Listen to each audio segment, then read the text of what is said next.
Hello, my Teaserking family. How is everybody today? Apologize, I was on a little bit ago and got a call from an old friend, and I had to be stoic and listen to her and help her out. So, apologize for that. I don't know how to pause this, but I didn't want to pause it for a half hour. So we're done, and I am back. So I apologize for that. Again, looking at what a weekend I had, unfucking believable. 4 locks, 4 winners. Oklahoma, winner. Ohio State. Or no, it was Oregon, winner. I went with Oklahoma over also, but not a lock. Oregon, lock 1. Ohio State, lock 2. The Vegas San Jose State game over, lock 3. And yesterday, the Kansas City under. We had to sweat a little bit, but lock 4 came in by a point.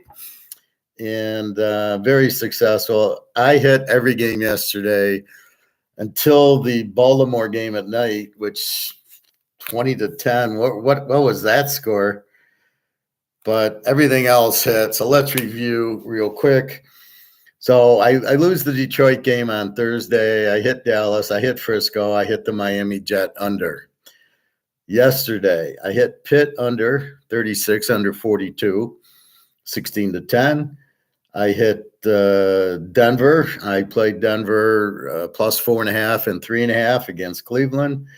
I hit the Rams as a dog, and then I bet them early. I think I bet them Thursday or Wednesday when I bet the Thursday games.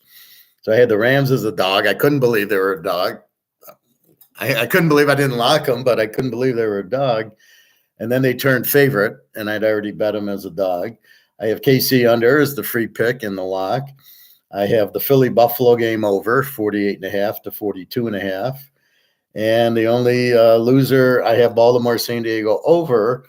I don't really trust. I think San Diego is a good home, but I don't want to, after losing the Seattle-Baltimore game. I'll tell you what's been killing me is Baltimore and Jacksonville has been costing us. Locking against Jacksonville, locking against Baltimore, and they seem to I'm undervaluing both of them. So anyway, so I stayed away from that. I couldn't believe 20-10.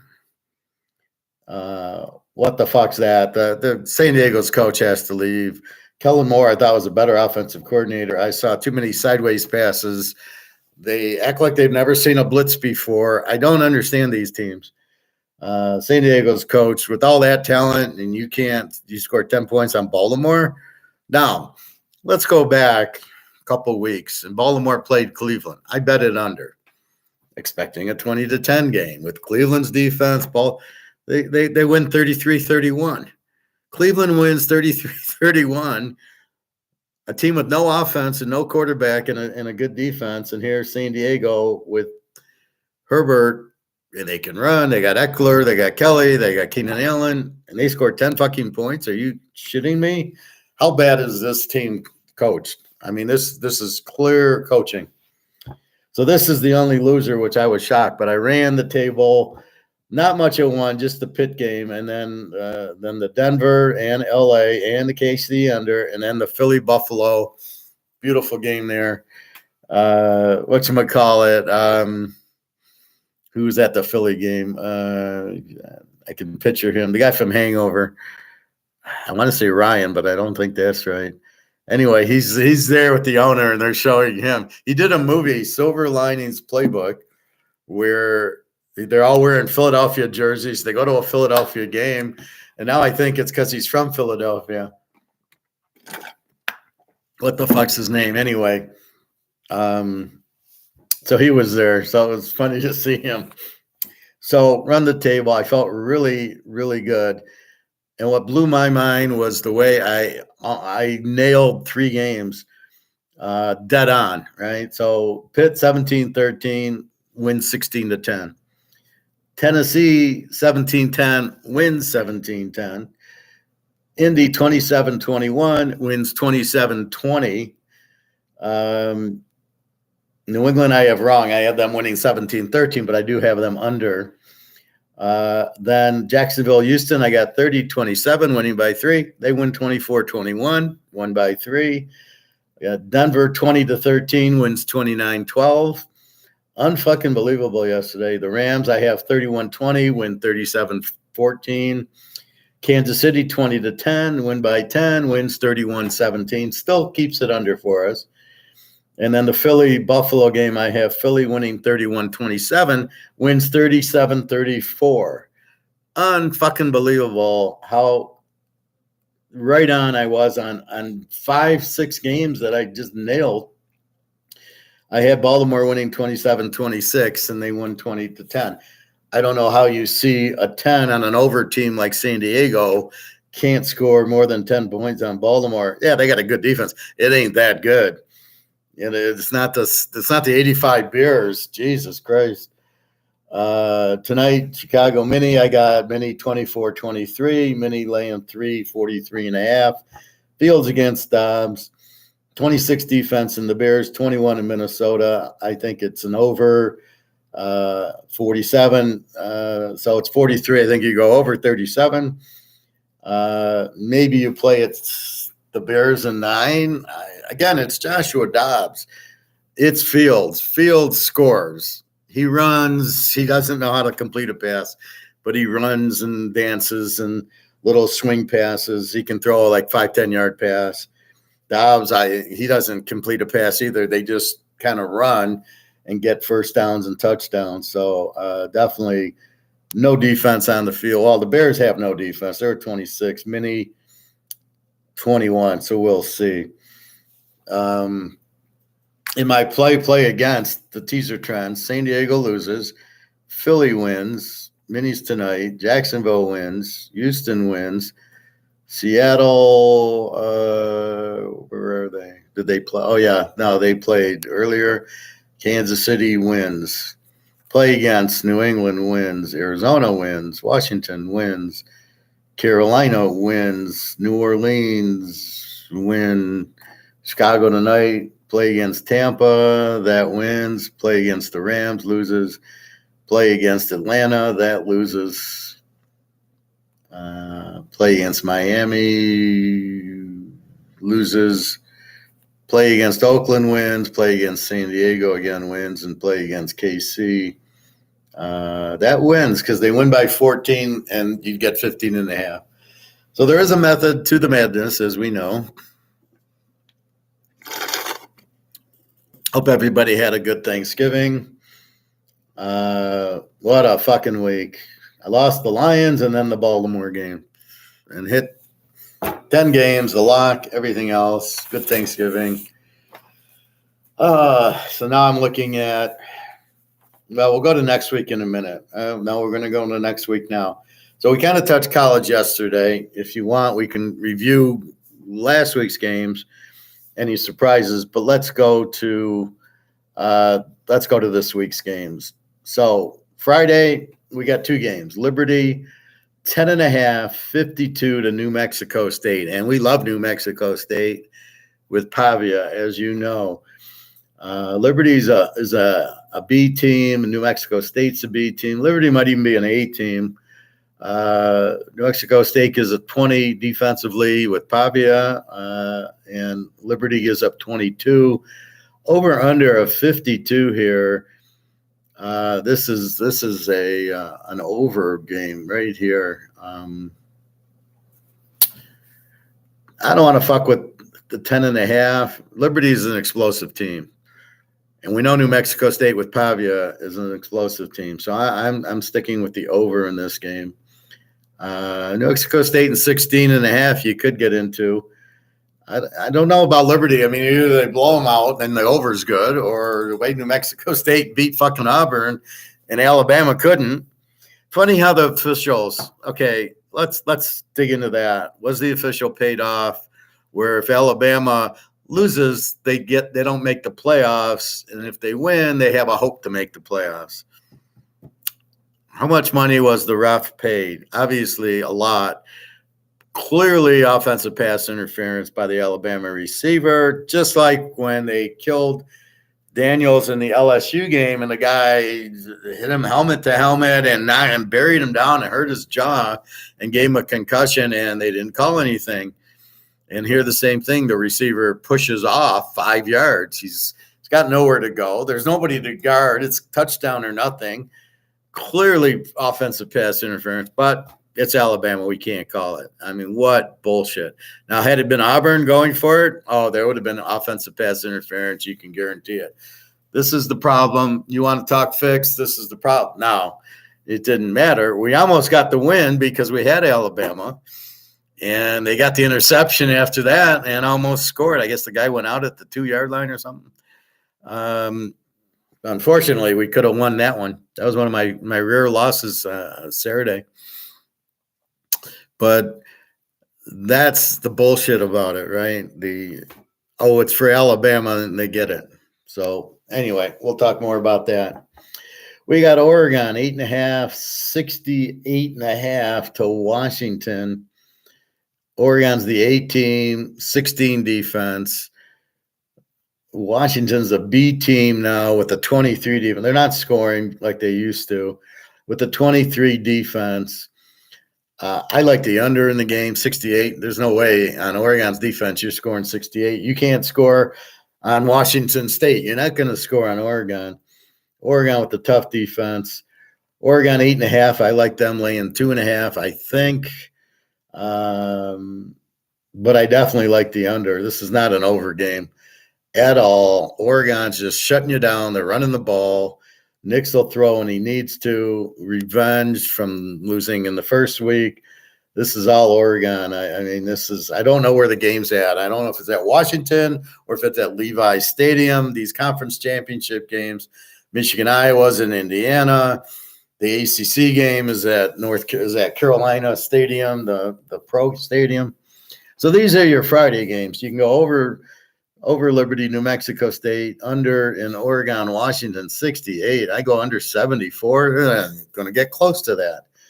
The first game was a 36-33, but Oregon's playing defense now. And they're running the ball, and they've seen them, so this will definitely be, to me, an under. Then the question is, do you take Oregon or do you tease the dog?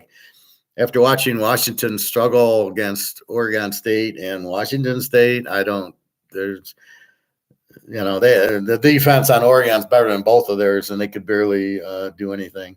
So I'm assuming under, and then we'll figure out the Oregon if we want to play a team. Saturday, we got Miami of Ohio, Toledo. Toledo's the A team, a 20 defense. Miami of Ohio is a B team with a 16 defense, but their quarterback Gabbert's out. So they got the backup quarterback Smith, who's probably more of a duel. Toledo is the best team in the MAC. They're laying 8.5, 46. This looks like an under. I do like Toledo. It looks like an under in the fact you got a 16 defense and a 20 defense. And I'm not sure what to do with that, but I need more time to study. But this is, again, Monday, right?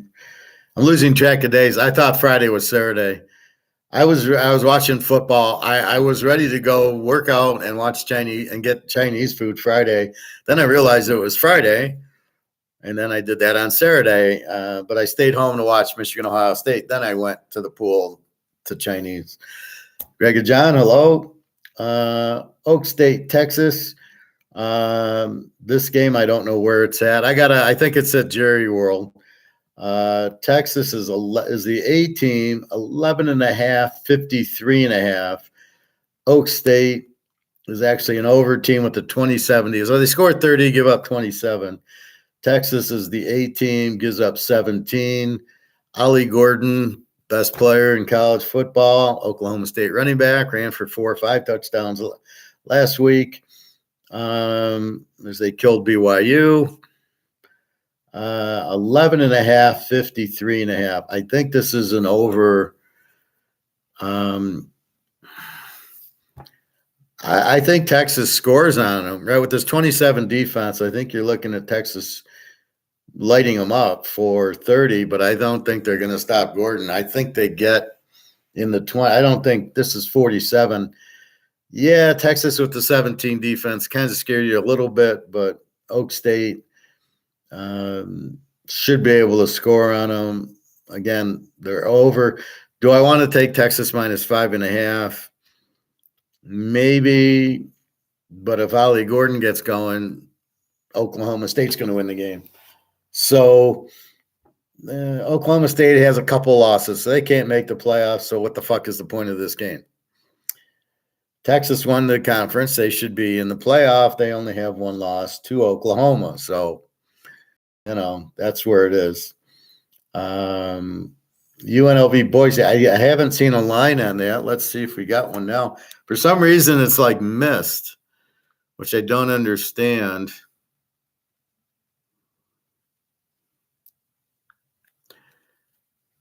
So we got Liberty, and we got Washington, and we got Oak State, Texas, Toledo, Miami of Ohio, Boise, UNLV. Oh, here it is. Okay. Boise's 2.5, 58.5. These are 2 over teams. This is a low over. Love the over, 52.5. Love Vegas is the dog getting 8.5 all day long. Well, let's go through the new lines. Liberty 10.5 hasn't moved, 54.5 from 52. So yeah, I had the game over. Everybody's Oregon's up to 9.5 and 66.5. So that's quickly come from 68 to 66. As clearly it's too high. Texas is now 13.5, 54.5. I don't like Texas at 7.5 at all against Ollie Gordon. We got Toledo 7.5 down from 8.5, 44.5.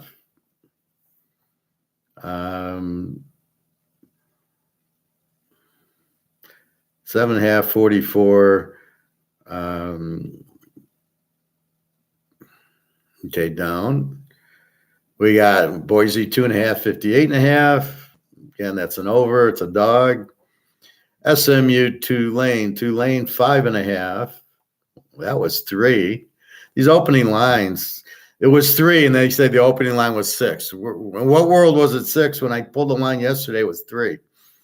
5.5, 48.5, down from 52. Wow. SMU with this is an under game. SMU with a 17 defense. Tulane very tough against UTSA. What was that score? I think whatever that score was is what this score will be. Tulane against UTSA. 29-16. They played a 45. Yeah, this will be an under game because they won't score on SMU. SMU's the A team with the 17 defense. Tulane's a B team with an 18. We just got to find American Athletic Champ. We just got to find where it's at. I like SMU as the dog in the under here. Our favorite, Georgia, 5.5, 54.5. Was 56.5. This is under. This is Georgia. Georgia will not lose to Alabama. They're not going to let them in this time. They've got all these 28, and I don't think they're afraid of not getting in the playoff. I mean, they beat half the pro teams, especially as bad as the pros are right now. And they're only 5.5. This should be 14 at least over Alabama. They couldn't beat Auburn. They needed a fake offensive pass interference call. It wasn't called.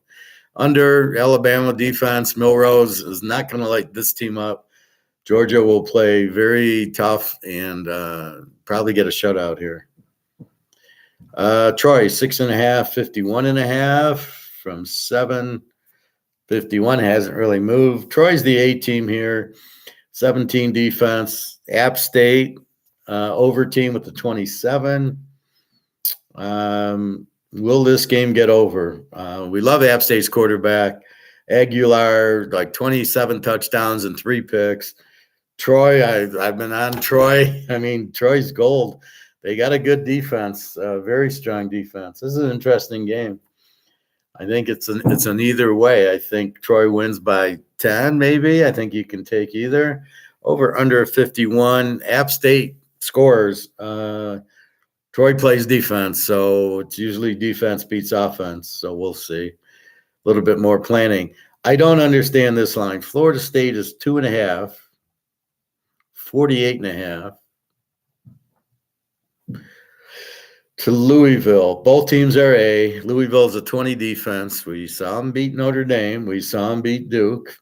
Florida State's a 17. We saw them beat Bobby's team, LSU. We saw them beat a kind of weak Clemson team.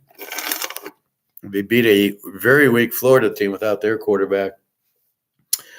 I would say Louisville and the under here. I think this is an under. Louisville with a really strong defense, and they just lost to Kentucky. I don't see how you can take Florida State without their quarterback. They're going to play strong defense and run the ball. This is clearly an under game. And Michigan and Iowa. Michigan 22.5, 34.5. What do you think this is, over and under game? You're wrong. This is an over game. 28.5. Michigan will score 28.5 on their own. Iowa played one team. Penn State lost 34-0 at Penn State. Okay, one team. This is not at Iowa. This is at Indiana, and the big place where they play the Final Fours and stuff. Now, I could take Michigan minus 16. That's a winner also. But, it's 28.5 is a joke. I don't think Iowa will score in this game unless it's a turnover. But Michigan's going to go up and down the field. Michigan will put up a 40 at least. They put up 30 on Ohio State, okay? Case closed. This is definitely an over game. And that's it. Now we have to see where the fuck these games are at. Does it give us where these are at? I don't think so.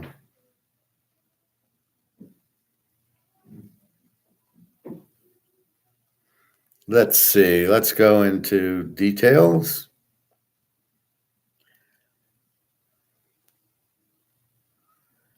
Line movements, props.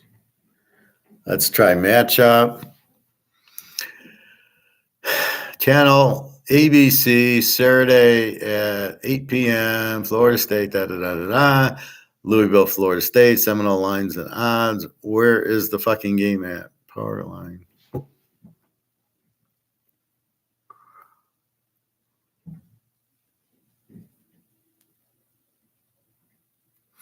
Look at this bullshit. They want you to pay to unlock trends.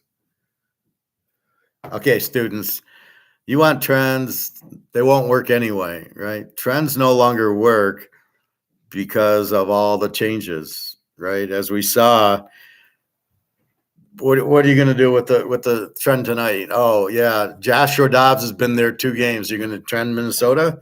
You're going to trend the Bears with Fields? Good fucking luck. So this is clear. Do not fall for this. This is scam city. It's meaningless information. But where's the game at? I can say I'm going to be Googling.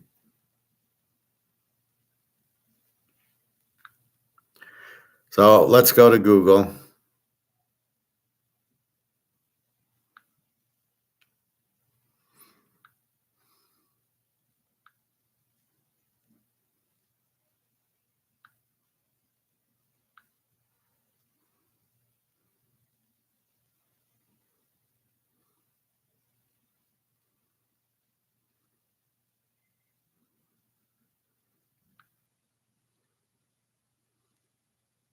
And one quick, we're going to talk gold for 1 second because we got big news in gold. Even if it's paper bullshit gold, it's at $20.15 an ounce. You listening, Luke? Bobby? $20.15. It cracked 2,000. Silver's at $24.65 on its way. We're on our way, boys. 2014. And no stopping in sight. It got down to the 1900s, pounded right back, some sort of holiday or whatever. Where are this week's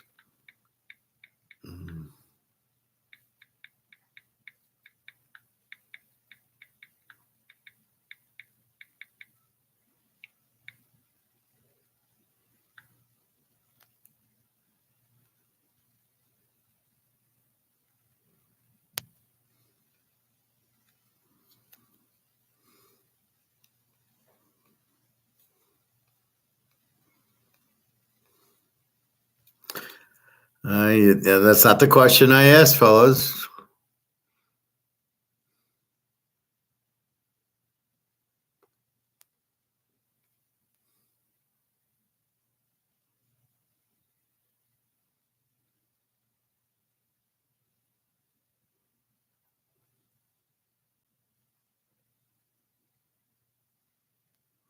So where's the game at?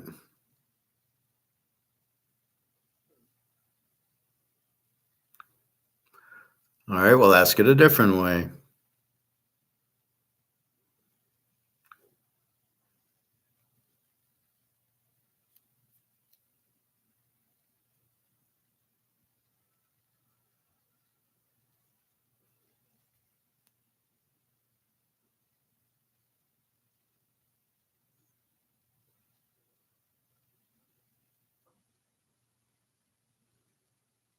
Okay.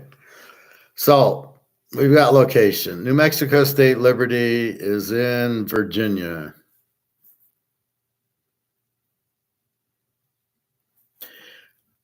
I don't. Is Liberty in Virginia? I know New Mexico State obviously isn't. Oregon, Washington State's in Las Vegas. There you go. Oklahoma, Texas is at Jerry Dome. But it's not a home game for Texas. It's a kind of a neutral site. Miami of Ohio, Toledo is for some reason in Detroit.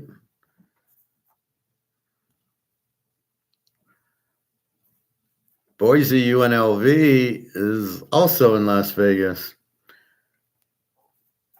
So you got another, it's the same place as the other one.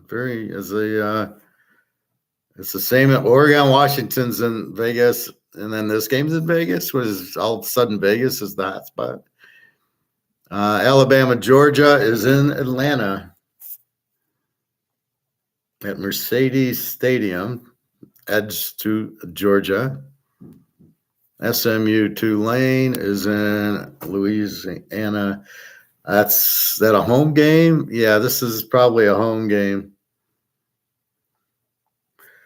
Because Tulane's in Louisiana and it's Yeoman Stadium. Troy and App State is in Troy, so that's a home game. Poor App State. Big Ten we know is in Indiana, and Florida State is in Charlotte at that stadium. Is that where the Panthers play? So Liberty at home. Let's see. Pull out our handy dandy Bible. Liberty's conference. They're playing New Mexico State. I think that's USA. I get confused between USA and then not the Sun Belt, but let's see. Conference USA. Yeah, here it is. Liberty and New Mexico State. So Liberty, they picked 2. What New Mexico State, they picked 4. Liberty is in Lynchburg, Virginia, Williams Stadium. So this is a home game for Liberty.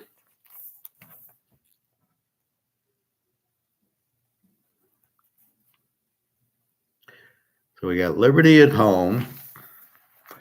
Oregon, Washington in Vegas makes sense to me. Miami of Ohio, Toledo in Detroit makes sense to me. Oklahoma State, Texas at Jerry World. Boise, Vegas is in Vegas. Ooh, they're at home. Georgia, Alabama is at the Mercedes Stadium in Atlanta. SMU, Tulane, I believe, is at Tulane Stadium. Let's check. That is AAC.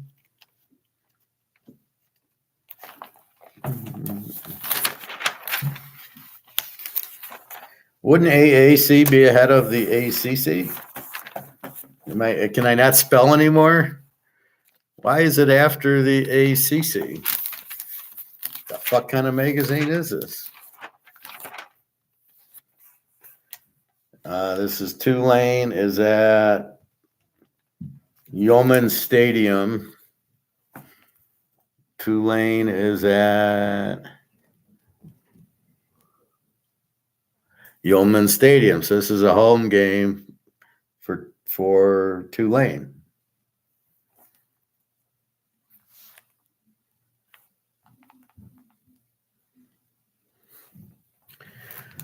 So we got Liberty at home. We got Tulane at home, which makes a lot of sense on a championship game. Troy, this is Sunbelt. It's probably at Troy Stadium.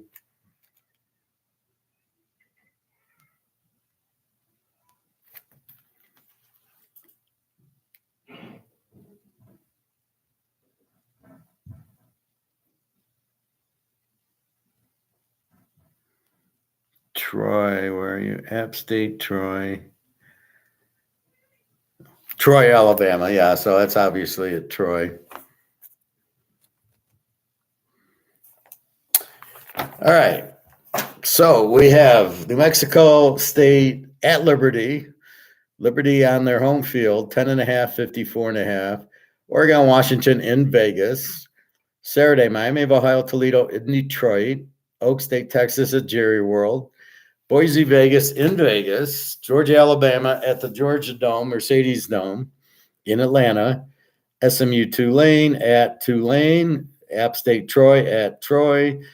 LSU, Louisiana, Florida State at Charlotte, North Carolina, home of the Panthers, and Michigan, Iowa at the Indy Dome in Indy. So there's 3 home field advantages, which really make no sense. That Oregon-Washington game, why is it in Vegas? They don't have a college in Las Vegas. At least like in the Big Ten, there's Indiana and Purdue. In Indiana, who the fuck is in Vegas? Is in Nevada in the Pac-10? Why would you have your game? I agree it shouldn't be at a home field, but all right. So that's what we have. I don't know why it would be so difficult to put it there.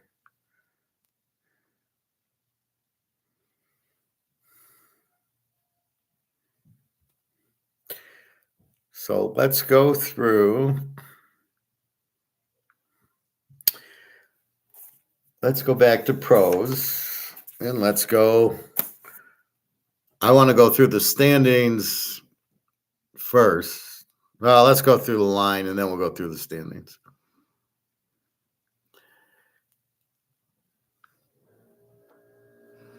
So we got Thursday night. I had Dallas -7. Dallas is -7.5. 46.5. I haven't done my analytical yet because I was busy all day, and I'll do it tonight watching the game. San Diego 4.5, 41.5. To New England. New England, okay, if Georgia or Oregon are playing New England, who are we betting on?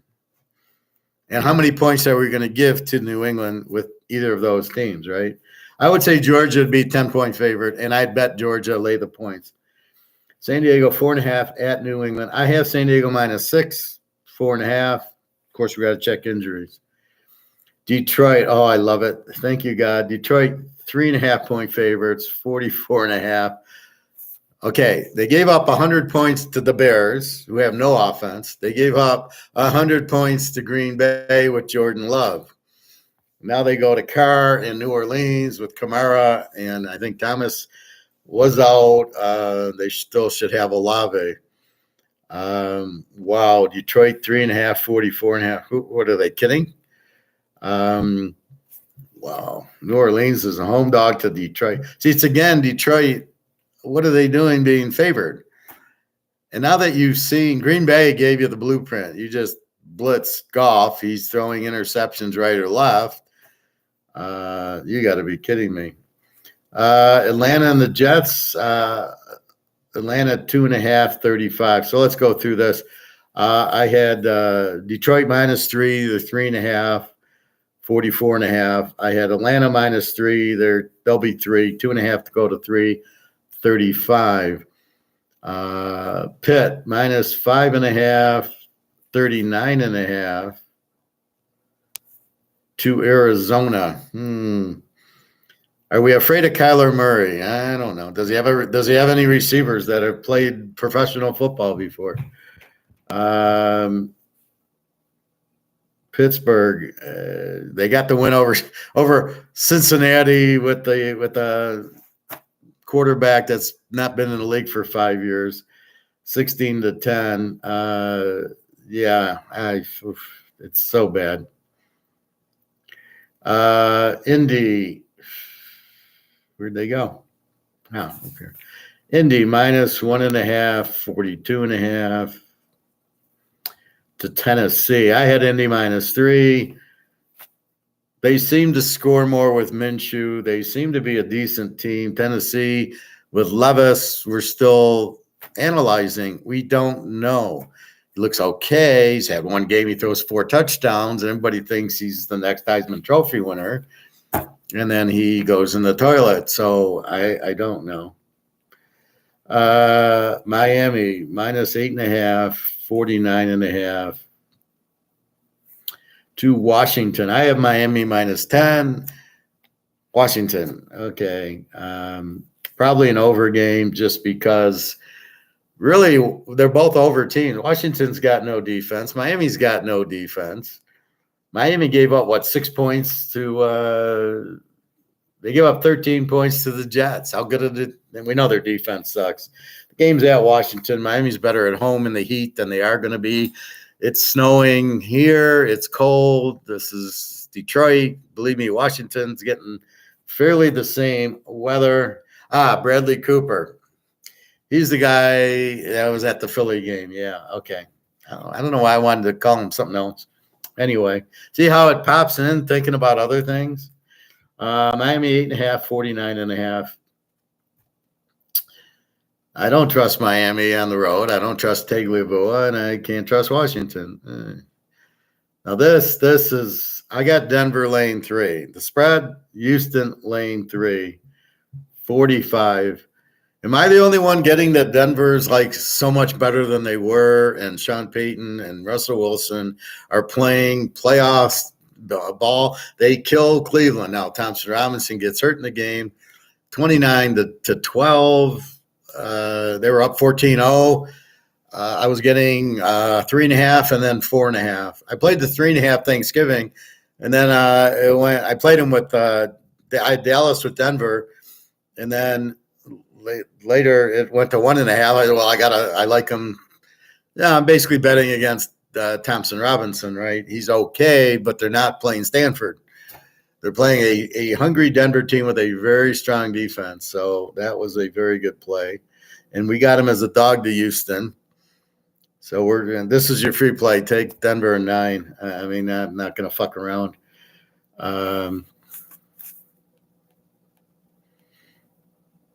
I mean, I don't need this.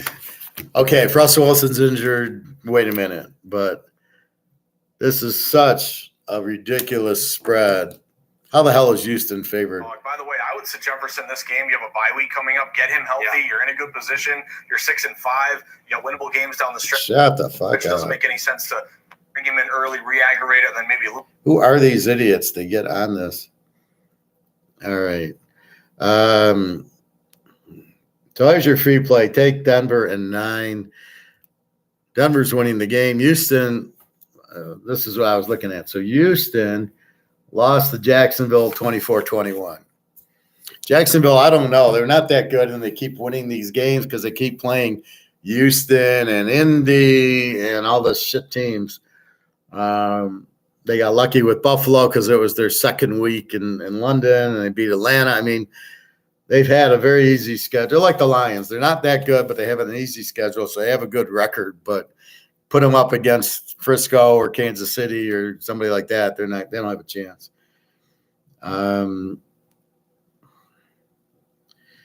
Tampa Bay 6-38.5. I have a -7, so -6, 38 to Carolina. Carolina's a Z team. Tampa Bay will win. Game of the week, San Fran, I got -3, -1.5, 46 to the Eagles. Do we go over? Because the Eagles have no defense, so Frisco's going to score. I do think we go over. This is revenge and positioning for the playoffs. This is revenge for last year, and Frisco will come in to kill them. The way to beat Philly is the same way you beat Lamar. You pressure him. I saw yesterday Buffalo spying him. What good does the spy do? If you're standing there and this guy's running at you, he's going to put a move and run around you. The spy is useless. Blitz the spy. You're better off blitzing and getting the guy than standing there waiting for him. This is why Buffalo, their coach needs to be fired and their defensive coach needs to be fired. They don't know how to coach. San Diego's coach needs to be fired. He doesn't know how to coach. How do you score 10 points on Baltimore? With Herbert and Keenan Allen and Eckler and Kelly, how the fuck do you only score 10 points? How many times did you go for it on 4th down and not make it? How many turnovers did you have? Because you fucking don't know how to call plays. Maybe Kellen Moore's the problem or the coach. It's one of the two making extremely bad calls.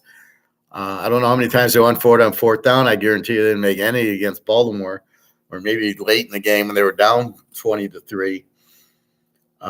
So the Niners, you watch them. They are not going to spy Hurts. They're going to go after Hurts, and Hurts is nothing.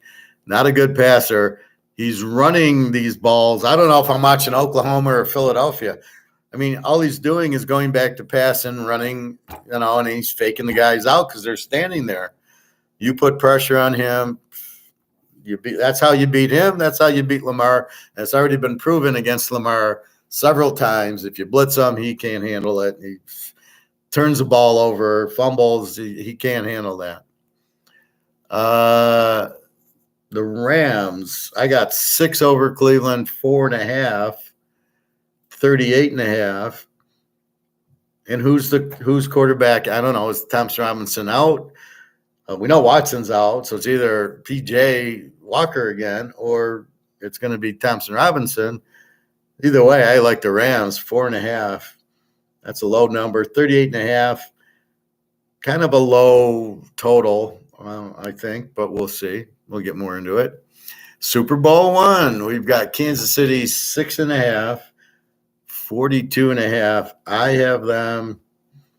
I got Kansas City -7, 6.5, 42.5. Going in. Love against Mahomes. Now, they struggled against Oakland, giving up 14 points, stressing me out on my under bet, figuring that what was my score? My score yesterday was 20-10. It ends up 31-17, but we get the under, but 20-10. Well, they only scored 17. They got 14 real quick, probably a turnover. This is at Green Bay. You're going to get cold weather, snow for sure. KC 6.5, 42. Who's the 1 seed? Baltimore, I think. So KC needs the game. And here comes Denver breathing down their throat, as I told you. I hope you bet Denver to make the playoffs because that's a lock. KC 6.5, 42.5. Over or under? It's probably an over 42.5. Green Bay scores. They don't have a great defense. We will see. And then last but not least, Jacksonville minus 7.5. I have 7.41. And you have Cincinnati with no quarterback. Pretty good defense. Jacksonville's been hot. They cover. I think Jacksonville wins just because Cincinnati's so bad. Let's run it down. Dallas minus 7 comes out at 7.5. Indy minus 3 comes out. Indy minus 1.5. San Diego minus 6, 4.5. That's my line first. Detroit minus 3 is my line, 3.5. And really, I did it because that's what I thought the spread would be, not that Detroit's better. Atlanta 3 is 2.5. Pitt is 7, 5.5 to Arizona. Miami minus 10 is only 8.5. We can go under a field goal if we can trust Tagliabue. Denver minus 3 comes out to be Houston minus 3.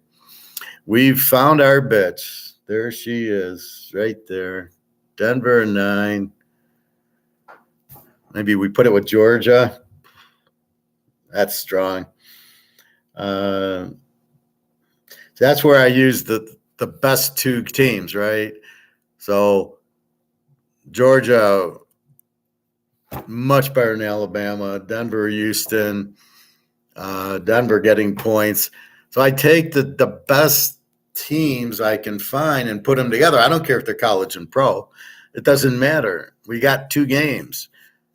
There is no difference risk reward. It's pick a 2-game teaser. It's the same reward. Only we have less risk because we're taking teams like Denver 9 and Georgia, who would, like I said, you put Georgia against any of these teams. The only one they might have trouble with is maybe Dallas, maybe Denver, Frisco and Philly and Kansas City. So there's 5 teams that Georgia would struggle against.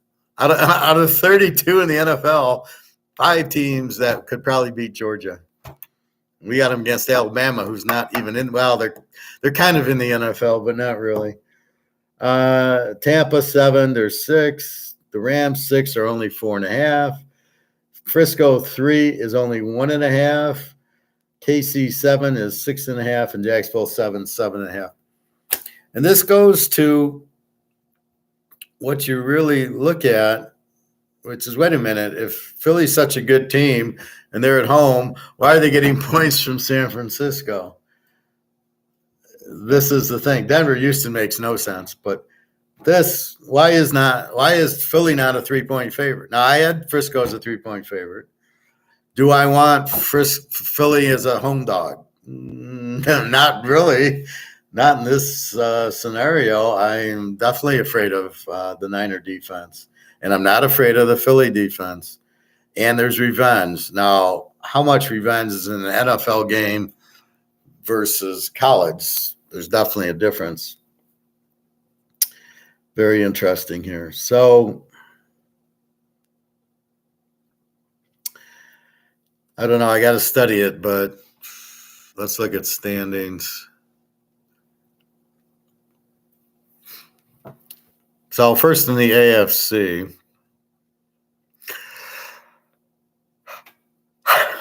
All right. The 1 seed's Baltimore at 9-3, Jacksonville 8-3, Miami 8-3, and Kansas City 8-3. And I'll tell you right now, Denver's better than Jacksonville and Miami. They beat Philadelphia and they killed Kansas City.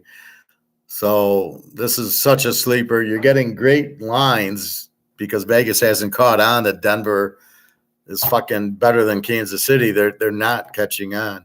Unfortunately, since I picked Denver and the Jets or Denver Cincy, unfortunately, both their quarterbacks got hurt, and we hope nothing happens to Russell Wilson. So you got Miami at 8-3, Buffalo at 6-6, Pitt and Cleveland are 7-4, and Buffalo, they get their bye this week, so it's kind of skewed. They're 6-6, but Indy and Houston are 6-5, and Denver's 6-5. They haven't played the same amount. So after this week, we'll have a better view of that. But right now, Buffalo is off this week, and they must win. Their backs are against the wall. Unfortunately, they got to play Kansas City. They got to play Dallas, Miami. I'm not worried about Miami, but that's where they're at. Otherwise, the Jets are out of it at 4-7. New England is 2-9. So the Jets, they just too many bad offensive coordinator, too many. Look at Pittsburgh change offensive coordinators. I heard today it was the first time in 50 games they got 400 total yards on offense. Yet they only scored 16 on the Bengals. Kind of confusing. So that's what you got to watch out for, right? They changed offensive coordinators. Are they not an under team anymore? So we'll have to check the box score in a minute. Miami, a very weak 8-3 team, just beating a bunch of bad teams. Buffalo 6-6, playing a bunch of good teams. I mean, fuck, they had to play the Jets week 1. They had to play Philly. They got Dallas coming up. So be careful with them. When they did play Miami, they killed them. So we got Miami 8-3, Buffalo 6-6. So Miami, they kind of need the game, and they don't. I mean, they need it for the 1 seed, but I don't think their mind thinks they're just happy to be 8-3 and winning their division now, not looking for a 1 seed. They're not that good. Now the North, Baltimore at 9-3, they're off this week. Pitt and Cleveland at 7-4. Cincinnati, forget it. Joe Burrow's out, unfortunately. Poor Chase, he's not. What's he going to do? So, the best part is Cincinnati's going to get an easy schedule next year. So bet next year Cincinnati to win the North, to go over whatever 7-8 wins, and to get into the championship game. Yeah, because they're going to have such an easy schedule. Bet them to get into the Super Bowl next year. Them and Denver. Baltimore. What Baltimore team is it? The team that beat the Lions, the team that beat Seattle, the team that lost to Cleveland. Which Baltimore team do I know? What's the expected outcome on Baltimore? I have no idea. Their defense looked great against the Lions, and then against Seattle, and now against San Diego. Maybe their defense looks good against teams that pass the ball. Cleveland doesn't really pass the ball. They run it more, and they did shit. Baltimore gave up 30 points. So maybe against passing teams, they look good, and against running teams, they don't. We'll have to look into that more. I have a feeling each team's got their own little – Detroit can't handle passers. But I didn't know Fields and Jordan Love were passers. All of a sudden, they're making them look good. It's fucking me up because I'm thinking, they'll win easy. And you had to sweat the Bear game, and then they lose to Green Bay in a game I would have had over if I knew their defense was this bad. Okay, Jacksonville 8-3, another team that sucks. Indy at 6-5, Houston at 6-5. So they both need the games. So let's write this down. So we have Miami and Buffalo. We have Baltimore's off. We have Pitt and Cleveland, who they're all must wins. Cincinnati is, but they're not. Jacksonville. And then we've got Indy and Houston. Hard to believe they're even won a game with, Houston, because Indy switched quarterbacks, they're winning. Houston with Stroud, it's just been an easy schedule. I mean, they get to play in Tennessee. Tennessee at 4-7 is a long shot. I mean, the best they can do is 10-7 if they win out, which they're not going to do. And then we have KC. Needs it for the 1 seed. Denver. I mean, I guess Oakland at 5-7. You have one. Yeah, Pitt and Cleveland at 7-4. Oakland's 2.5 games behind them. They're also off this week. So we'll know a lot more after this week when all the teams that have played, because Oakland's 5-7, but San Diego's 4-7. Well, wait, that doesn't make sense. this game in hand bullshit. So we're not sure if we're going to include Oakland, and I don't see how you can. They're so bad. NFC, Philly at 10-1, Detroit at 8-3, Atlanta and New Orleans at 5-6, and then Frisco at 8-3. So it's Philly does not need the game, but you know who does? Dallas, 8-3, trying to catch Philly. They're 2 games back, so they must keep winning. The Giants and Washington somehow won 4 games. I can't figure that out. Detroit 8-3. Here comes Minnesota's 2 back, depending on tonight's game. They could be 7-5. It could be a game and a half back. 12, 11. So they got their bye, I think. Yeah, Minnesota has a bye next week. Green Bay at 5-6 is kind of in the hunt, so we'll put Green Bay in there. Let's see. So the wild card, Dallas, and then that's it. Seattle at 6-5, Minnesota. So Minnesota's in the play because they have 3 wild cards. So it's Minnie and Seattle are in. So they got to keep winning. Green Bay's only a game back. They just beat the world champion Lions, for the people in Detroit anyway. Atlanta needs it, and New Orleans needs it, and Tampa needs it. Tampa needs it. They're 4-7, but Atlanta and New Orleans are 5-6. So Tampa needs it they can win the division at 8-8 or whatever. And then we got the Niners who need it because Philly's at 10-1 somehow. So the Niners are looking for the 1 seed. Seattle needs it, looking for the playoffs. And here come the Rams at 5-6. So we have the following teams that must win, not all backs against the wall, but let's see. Dallas, they're in the playoffs, but they're trying to catch Philly. Minnesota must win. Green Bay must win. Atlanta, New Orleans, and Tampa are just trying to win their division. The Niners trying to catch Philly, and then Seattle and the Rams must win. AFC, Miami is okay. Buffalo is in a must-win. Pitt and Cleveland are in must-wins. Jacksonville, they're happy to be there. Indy and Houston are must-wins, but I don't think they can. KC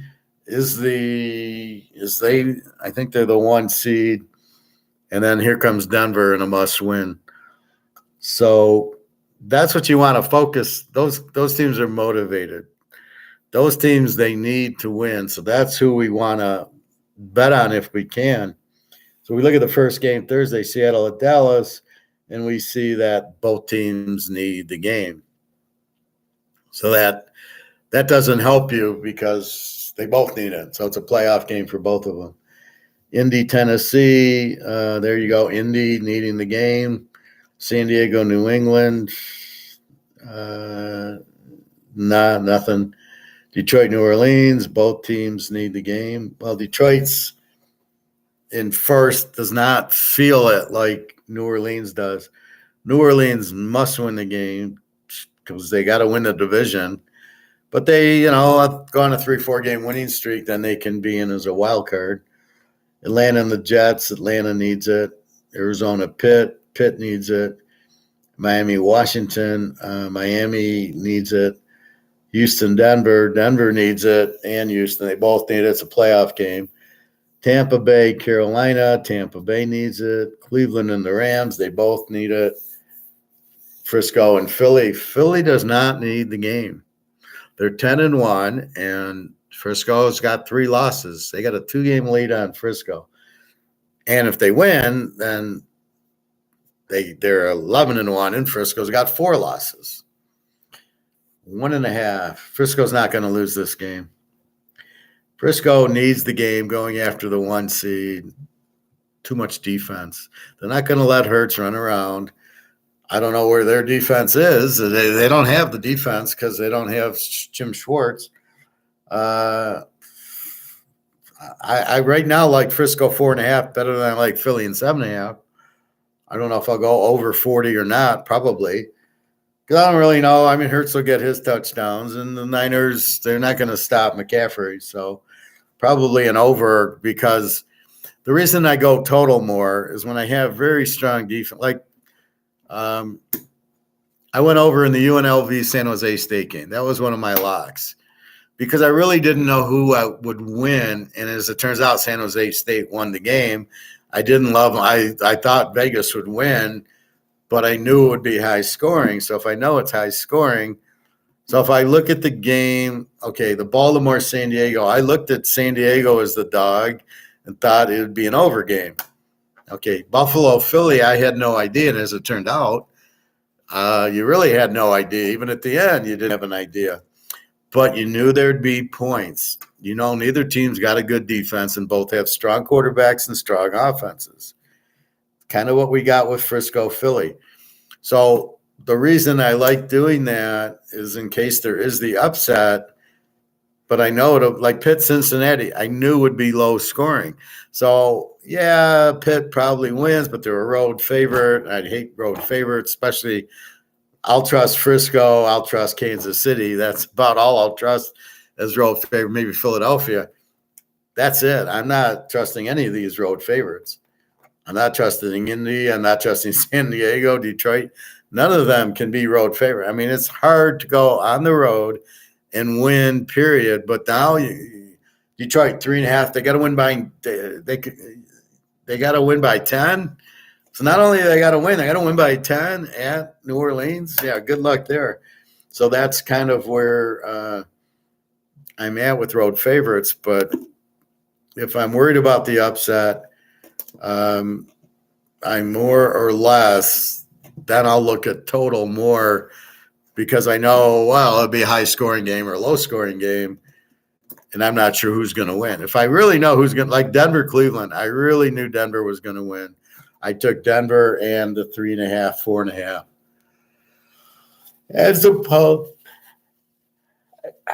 As opposed to the under. And the under in that game was 37.5. So 43.5, barely made it, but Denver wins 29-12. And the reason I liked the under was because of Thompson Robinson hasn't played, and this isn't Stanford or Colorado he's playing. So on that standpoint, well, it's Denver, but not Colorado. From that standpoint, Denver's defense is showing up. Russell Wilson, I knew they were going to win the game. A lot of the games I don't know, it's so shitty that you have no idea who's going to win the game, so you get on to high or low scoring. So that's kind of what I look at. Why I take an over and an under. I'll pencil in the defensive scoring and the team category tonight, and we'll get a little better feel. Again, this is just first blush. We've got the line. We have a pretty good understanding of the team. LA's playing well out Cleveland. I think Cleveland's over their head here. Carolina, we know is the Z team. I can put Z without adding. I know New England's a Z team. The Giants, I think, are off. San Diego, probably still an over. Detroit's an over. Jets are still an under. Denver's turning into an A team.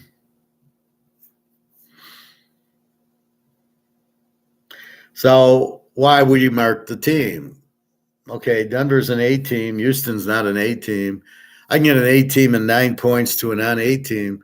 I did that in college where there was a Z team favored, and I took the other team because the Z team was favored and won because they're a Z team. They suck.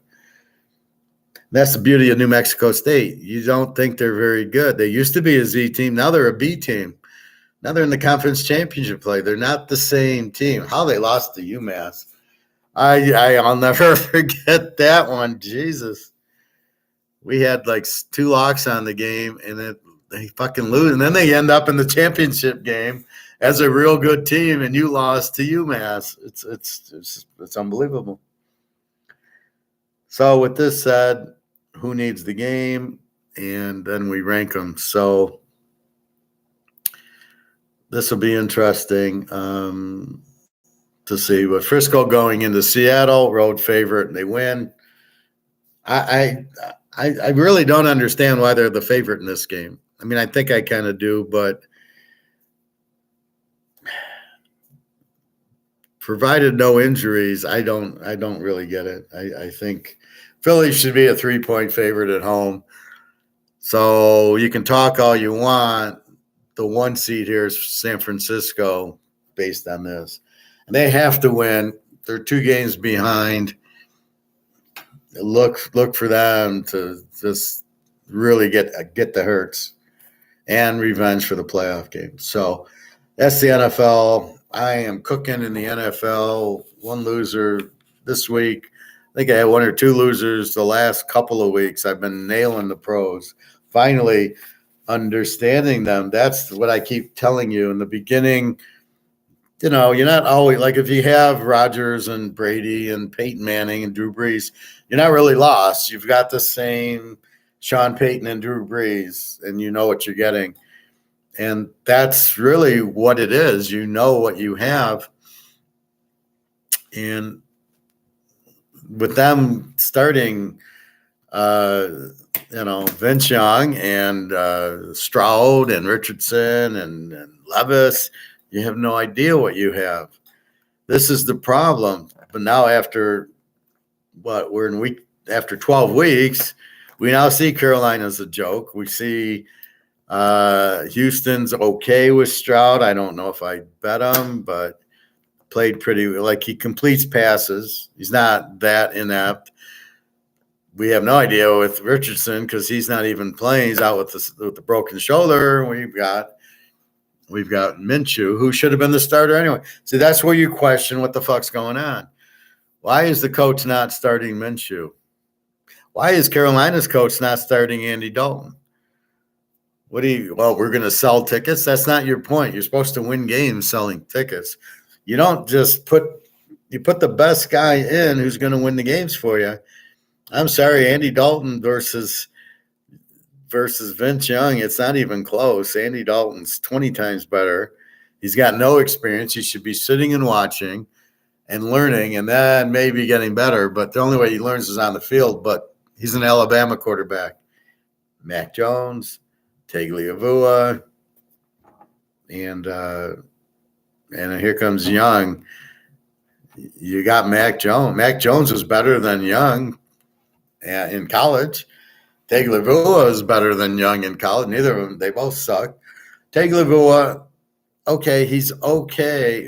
He threw for 180 yards against the Jets and 2 picks. All right, they got some fumbles from the Jets from Peter Boyle from Young Frankenstein. I mean, that's what you got. You didn't do anything great, so I don't get it. So again, in a big game against a good defense, he doesn't show up. Yeah, they won, but it wasn't because of him. All right. So we got the college. We got the pro. Now it's studying time. I think you got to go with Georgia 5.5. I think that's a joke. You're giving Alabama way too much credit. They lost to Texas, and then they get lucky. LSU, they can't stop LSU's quarterback. And then Auburn, they lost. That game's offensive pass interference is obvious you can get. What the fuck? So, no, I don't see that at all. SMU Tulane.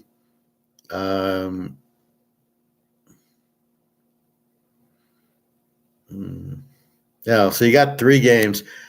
New Mexico State Liberty's at Liberty, SMU Tulane's at Tulane, and App State Troy is at Troy. That's a toughie because I like both teams.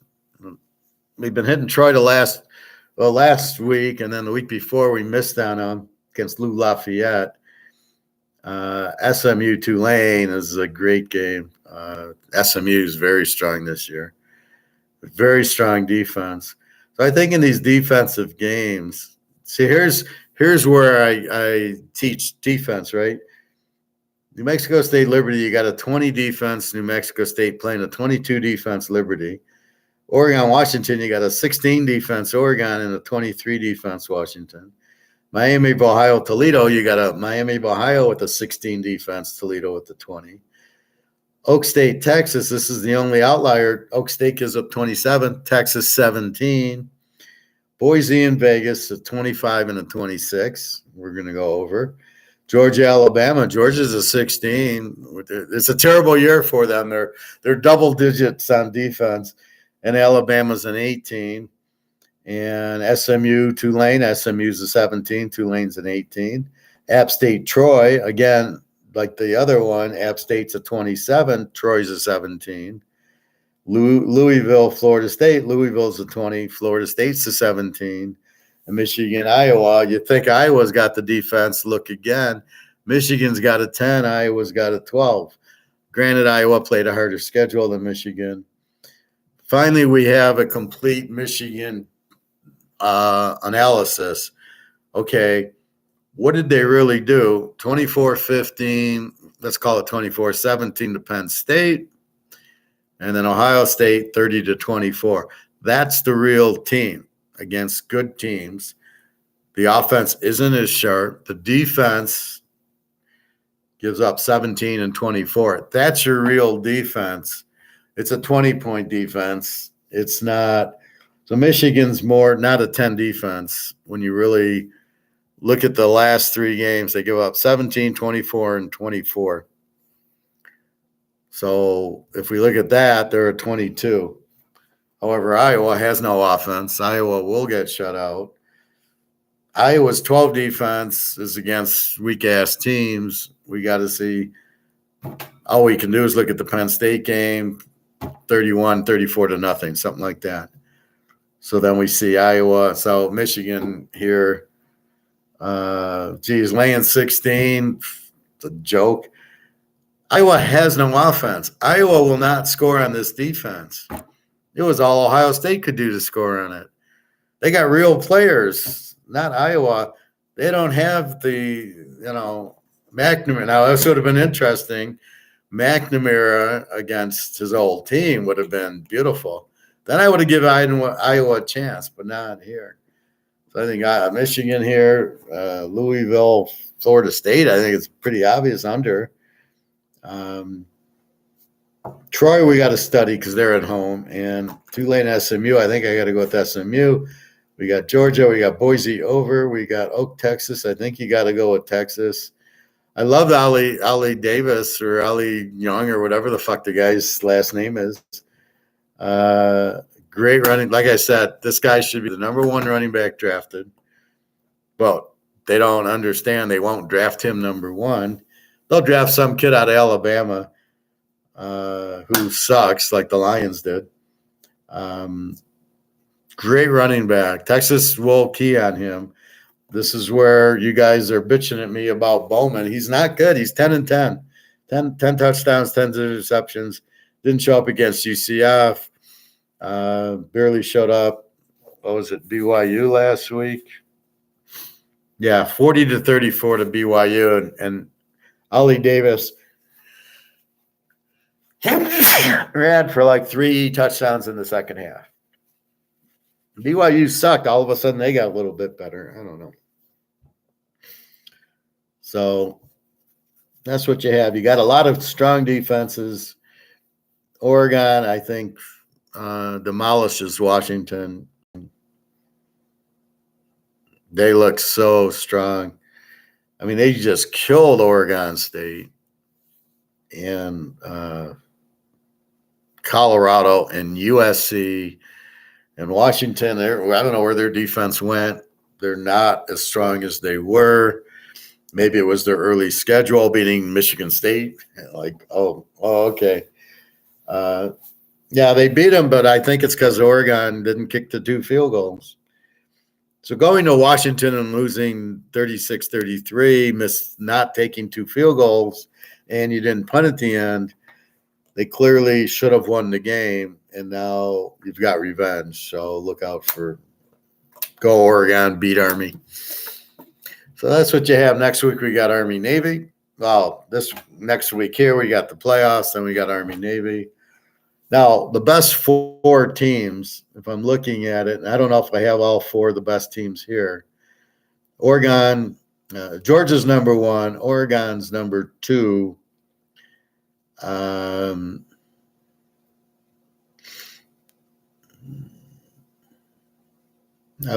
guess you put Michigan 3, and they're probably more of a 5 or 6. Florida State, which we had 3, is now without the quarterback, so they drop.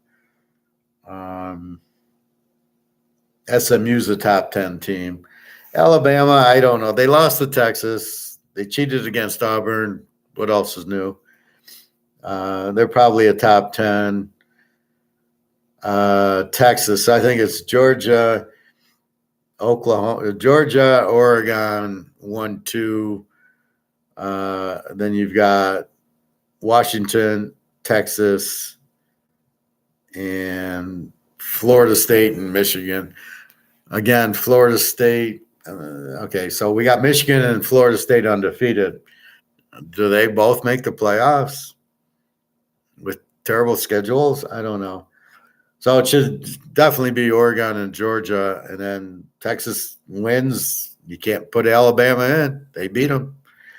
And they're one-loss team. They go ahead of Alabama. So then it leaves you Florida State and Michigan. Michigan will win. So they'll be in. Florida State, what are they, you're going to fuck over a no-loss team? So it's between Florida State and Texas.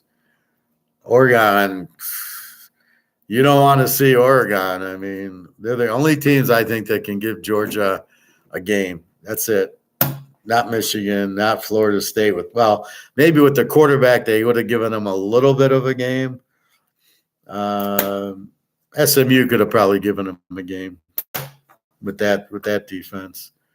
Texas, I don't think they would have given them a game. Washington, no way. So I think it's Georgia, Oregon, and then it's Texas, Michigan, and Florida State. They're not your top 5, but those are your 5 best. I think let's see. I think SMU is a top 10 team. I think Vegas is a top 10 team.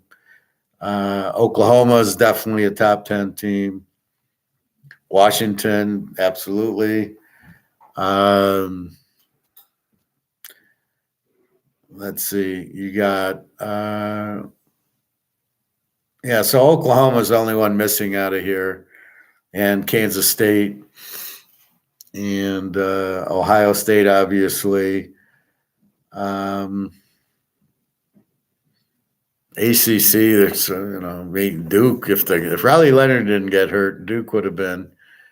Although they lost to Louisville. So I think Louisville, if they beat Florida State, it's going to be interesting. I don't know if they have any losses. They're a damn good team. They got a 20 defense, decent quarterback, not great Plummer.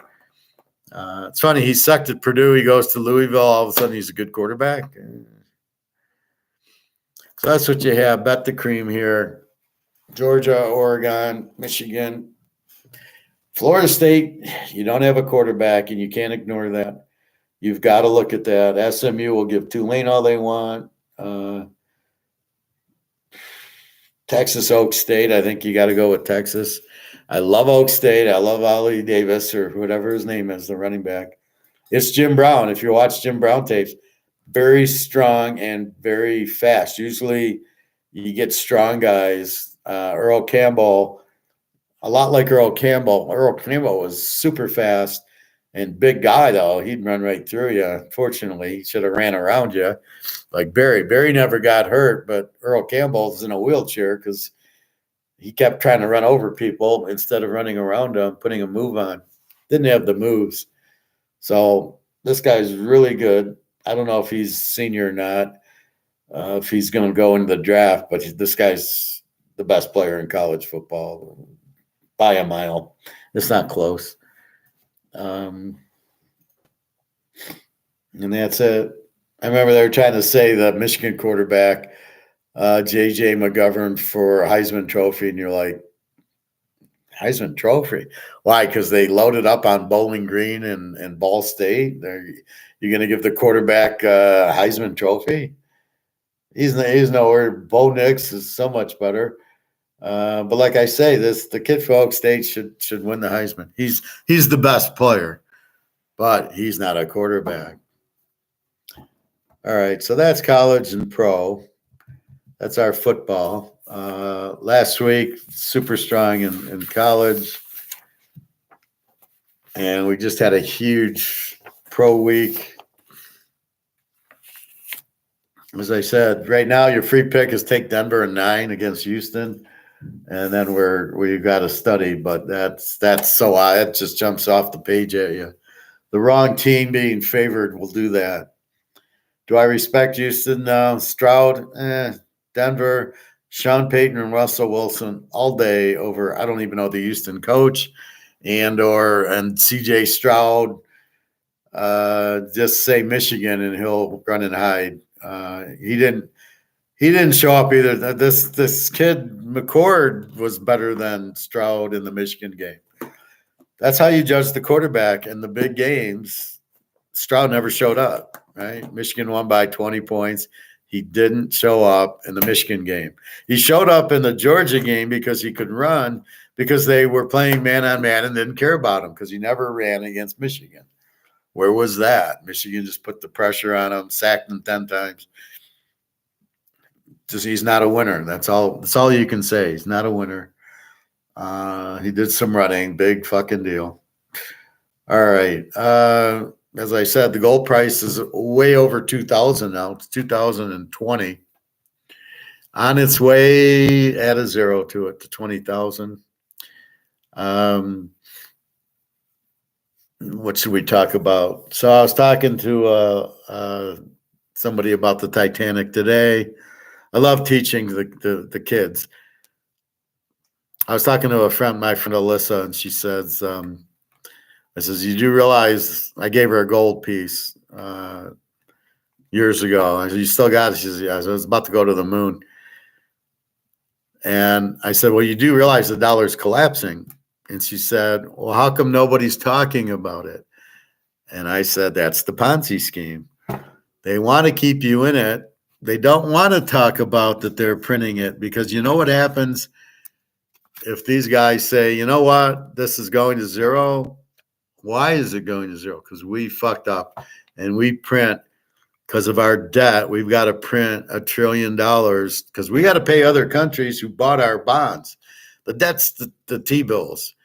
We need money. We can't tax you anymore. So we need money to pay our bills, pay the government, pay the military, that you need to have a war every fucking year. So because of that, they sell the T-bills. Well, who buys it? Well, Germany and China and Russia. Well, I don't know about Russia anymore. They used to. Japan and England. And guess what? That's your debt. You've got to pay them back. You can't just sit there and ignore it. So with that being said, I tell her, well, they can't tell you they fucked up. That's the bottom line. They're not stoic. They're not real men. They're fucking babies that are running it, and they knock over the cookie jar, and the cookies are all over the floor, but they won't admit it. I don't know what cookie jar. I don't know. I don't see cookies all over the floor. And that's what they've done. They've printed the money. They don't have a concept that you can't keep printing it. Overprinting loses the value of the dollar. So you have this massive inflation, which is printing the money. I don't know why everybody seems to have printing the money destroys the purchasing power, because there's too much of it. It makes the dollar lose value. It's not because of purchasing power down. It's because you printed money makes the purchasing power go down. Prices do not go up because of the inflation. They go up because the dollar's worth less. So because you printed money, then the money's worth less. So you got to pay more for the goods and services. which then they try to charge more if the consumer will let them, if we'll let them. That's why prices go up. It's the effect of inflation is not the inflation, and you cannot measure inflation with the prices going up. Maybe on houses or something solid that they can't fuck with, but basically the price to measure inflation with prices is not strong. So I'll give you a case in point. I went to Walmart today. I was looking for my pool shoe broke yesterday. And so I went to look for a new one and I couldn't find any. I keep asking people to put, where'd you buy it from? So looking at that, I went and I saw a 2-liter bottle of Pepsi, $1.99. They've been $2.99, then they went down to $2.79. Now they're down to $1.99. Does that mean inflation is gone? No. How does that? Well, you still printed 10 trillion of these, and you're printing more and more and more. Let's say 20 trillion by now. How does the price of Coke going up or down? So you mean inflation went down because the price of Coke went down? No, you still printed 20 trillion of these. Oh, it's deflation because the price went down. No, the market is not paying $3 because they don't have the money. You're getting your money's going not as far as it used to. So therefore, I'm not spending as much because I got to spend more on utilities and rent and clothes and food. So I'm not spending. So wait a minute, but Coke needs to make sales and Walmart needs to make sales. So they lower the price to move the inventory. That is not deflation. That has nothing to do with inflation. The price going down has nothing to do with inflation. It's what the market will bear. Never forget that. Inflation is only about you printed this. You printed so much of this shit, it's worthless. Nobody wants the fat, ugly 60-year-old woman at the bar. They want the hot little 25, 30-year-old woman at the bar. So nobody wants you anymore because you're fat and 60. This is the problem. Nobody wants you. No demand. The value goes to zero. Everything in paper goes. T-bills, stocks, your money in the bank, CDs that you have, mutual funds, ETFs go to zero. Your home will go to zero. This will collapse anything valued in dollars because the dollar's collapsing. Yet nobody wants to talk about it. Nobody wants to bring up that the dollar's collapsing and going to zero, and there goes your economy. Nobody's talking about it.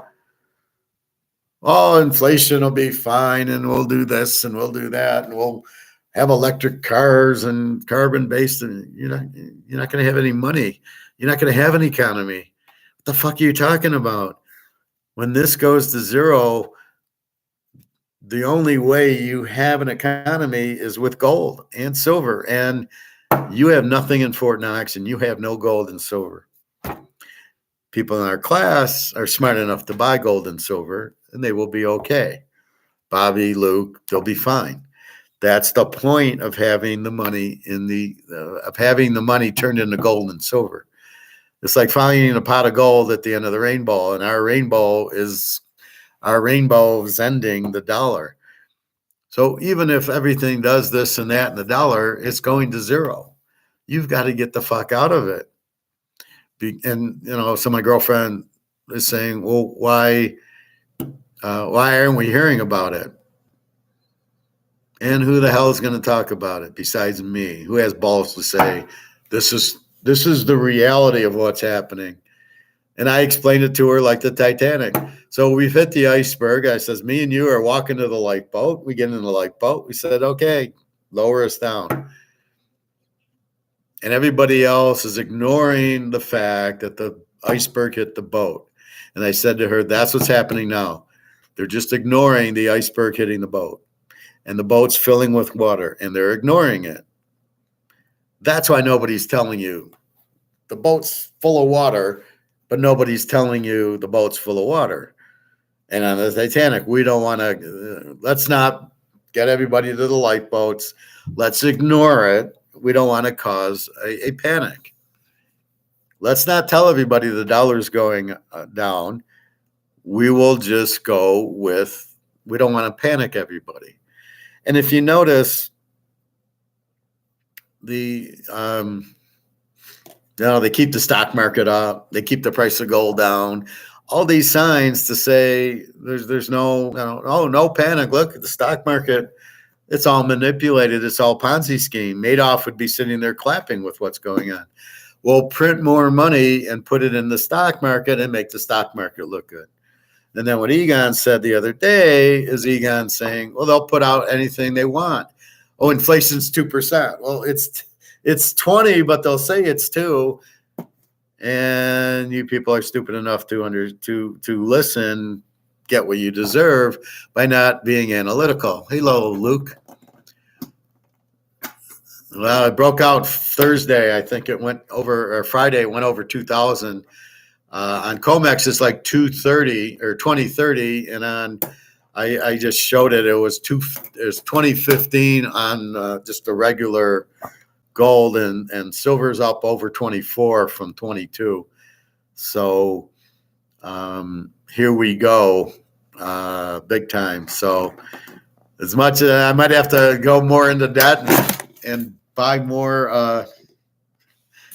Whoops! I just set my pens flying. And buy more gold. This is like your last thing. And like I'm saying, the U.S. has no gold. So when the dollar goes out, which is happening very, very soon, don't be like the Titanic. Do not sit there and ignore the waters. Ignore okay, you can ignore the iceberg because you don't know what the iceberg is, and it's the inflation, right? It's the fact that they've printed $20 trillion in bills. And when the foreigners realize that the dollar is worthless and they dump it all back in, now you're looking at $90 trillion printed. There ain't no more dollar. And once nobody wants it is when the shit hits the fan. When everybody wants out of the dollar, the only thing you can go to is gold and silver. And how much gold does the U.S. government have? $0 fucking dollar. All I know is you ask me, do I have gold and silver? What do? I show you. Yep, here's gold. Here's my silver. Why do I show you? Because I want you to believe me. Why isn't the U.S. showing what's in Fort Knox? We got 8,000 tons of it. No, you don't. You don't have any. If you had any, you would show it because you're causing this panic. But because you don't show it, people believe you still have it. That's your little fucking game. You don't. It's got nothing to do with. Well, they must have it. They're not saying they don't. We're not on Money Heist. You see the boats, the Navy combing the sea, looking for the gold, and they go, look, here's the Navy out looking. Obviously, it's not in the vault. It's gone. Oh, we've been going for a while, Luke. Like I said, that iceberg's hit a while ago. People are just seeing the water up to their necks going, oh, we got to get to the lifeboats. They are walking there now. They haven't realized that the ship's going to be at the bottom of the ocean yet. We understand it. We are already on the lifeboat. We're on the gold and silver lifeboat. And how much longer are they going to keep silver down? Not much. Those boxes you bought, Luke, you're gonna be dancing and singing and dancing in your new house bought by maybe 10 ounces of silver will buy you a house. The 1 or 2 ounces of gold will buy you the house, but maybe, once silver goes 10 to 1 to the gold, which is where it's headed, well, see what'll happen is as we talk economics, right? Supply and demand and substitute goods, right? So your steak hits $20 for your New York strip. So you go, I'm going to buy a Delmonico for 10. Okay. As people realize the dollar's gone and it's worthless, which it already is, we already know it, but not everybody is as smart as us realizes it. As you start realizing it, you run to gold. Well, gold at 2,000 an ounce, you're going to add a zero to it. It's going to be 20,000 an ounce. Silver is still going to be cheap. And then as it goes up to 2,000-3,000 an ounce, people are going to go, well, I can't afford gold, but I can afford silver. And they're going to run into silver, which is going to jump the price up from wherever to 1,000 or 1,500. That's how that price goes up, is because A, there ain't going to be gold to get, and B, silver will be affordable. Because once they realize that this is worth nothing, this is garbage. Once they realize this is garbage, and they look around and then they'll realize this is garbage, and they'll go, oh, fuck, I can't buy euros. British pounds, no. Swiss francs, no. Oh, you mean every fucking fiat currency in the world is worthless? Yes, now you've got it. And the only place to run is gold and silver. When that light goes on, just pick a nice oceanfront property you want, Luke, and then off you go. Any thoughts on UBS looking fragile? All the banks are fragile. What'll happen to the banks? So as I've explained, but we'll talk about it because I hate when Mark McGuire does it. So you're the Saudi sheik, and you've got your money in UBS, or you had your money in Credit Suisse, and you see what's happening, and you have like $20 billion in it. Well, what do they do with your money? They buy T-bills with it. What are they going to do? They can't loan it out. Who the hell wants all that money for a house or a condo complex? They can't. So what they do is put it in treasuries. So they got $20 billion from the Saudi king in T-bills because they got to pay him his interest. How much is he getting? What do you think for the $10 billion he gave Credit Suisse? He probably is getting 5 or 6% for his money. Well, that's a whole lot of money you got to come up with each year to pay him off. So each month you're coming up with 1/12 of that 5%. Where the hell are you getting the money from? So now let's take this to UBS. Once people start realizing, what are they going to do? They're going to take their money out. And now what happens? The banks collapse. Or if they don't, what happens to the banks? Well, I'm getting 2% on my T-bill to pay Credit Suisse the 5%. Now my rates on the bonds that I've been using with their $10 billion or $20 billion is now gone to 5%. That I have to pay. The interest rate is now double that I have to pay. And by the way, the king of Saudi Arabia still wants his 5%. He's probably wanting 10% now, going, I see interest rates going up. I want more. Now you just wonder if the guy's smart enough to buy gold. I don't know. Now, it doesn't matter how much gold we buy as long as COMEX is allowed to price fix it. So when you got Bernie Madoff price fixing it, it doesn't matter how much gold's bought because it's not priced at market. So when I watch Alligator and Egon and Mark McGuire talk and they go, it's not the price of gold going up, it's the dollar going down, they're all full of shit. I'll take them on anytime because what's happened is it's the suppression of COMEX keeping the price down. So the question people are asking is not got anything to do with the money. The money's already being killed. What are you talking about? And the price of gold's not going up because it's suppressed by COMEX. So the real question that they're not answering is, at what point do we get rid of the COMEX paper price and we get the real physical price to get gold from $2,000 to $25,000 where it should be if it was a free market price? So it's not like it's going to go from 2,000 to 3,000 because of the inflation. If it was because the inflation, the dollar's already worthless. The dollar's worth zero. That's the point that they're not understanding. So as the dollar goes out, gold, they're saying, well, gold doesn't go up, the dollar goes out. The dollar's out. The dollar's worthless. Gold is being suppressed. When does the suppression end? Is the answer to the question we're asking. Now, we all understand the inflation is you're printing the price, you're killing the price of the dollar. It's gone. Why is gold still at 2,000? Why is gold not at 25,000 where it should be in a physical world? Why are they even listening to the paper price of gold? I have no fucking idea. It's very frustrating to everybody. It's not that there's a paper price. It's where's the physical price, and why is everybody listening to the paper price? Are they out of their fucking minds?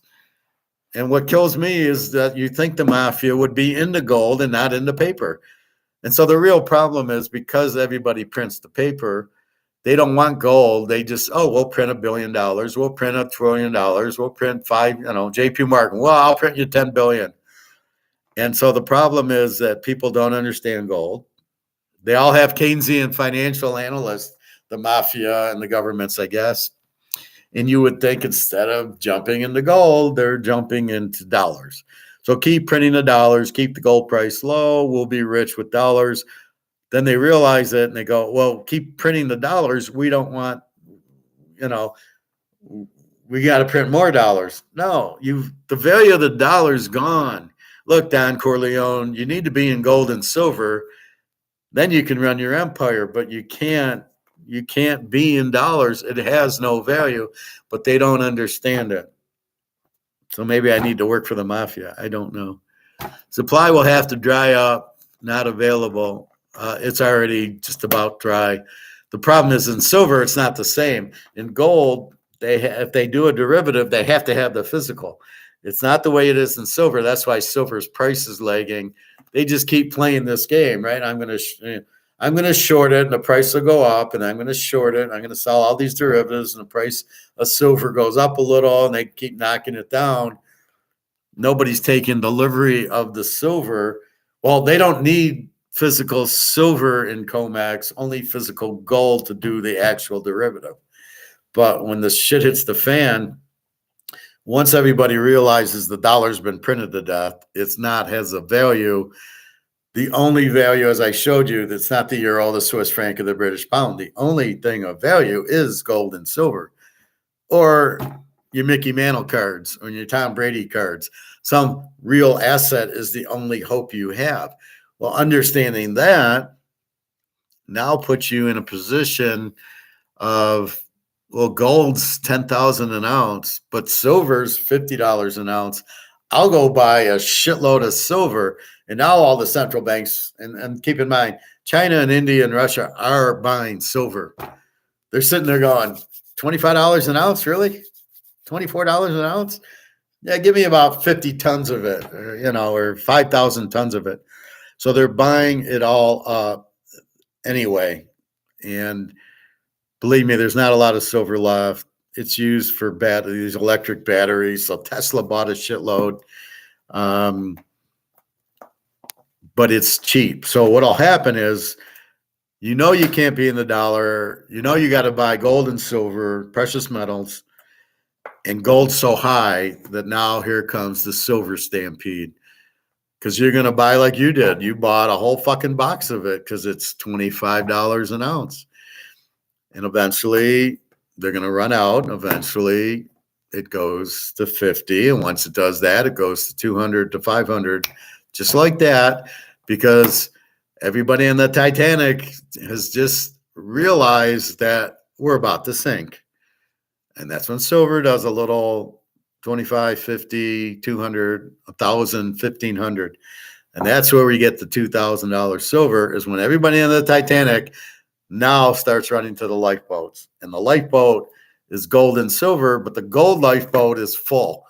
It's now 25, 30,000 an ounce. And the silver lifeboat is sitting at, maybe 50, 60. And they'll go, well, silver's money too. Let me get into the silver lifeboat. I can afford that. I can no longer afford the gold at 30, 40, 50,000 an ounce. So I'm running into silver. Now, the central banks in Europe and Asia who are buying the gold, I believe are buying the silver too. And when China and Russia are 60,000 tons and 40,000 tons of gold, I would imagine they're also 60,000 and 40,000 in silver. Now the supply of silver is 550,000 tons of silver.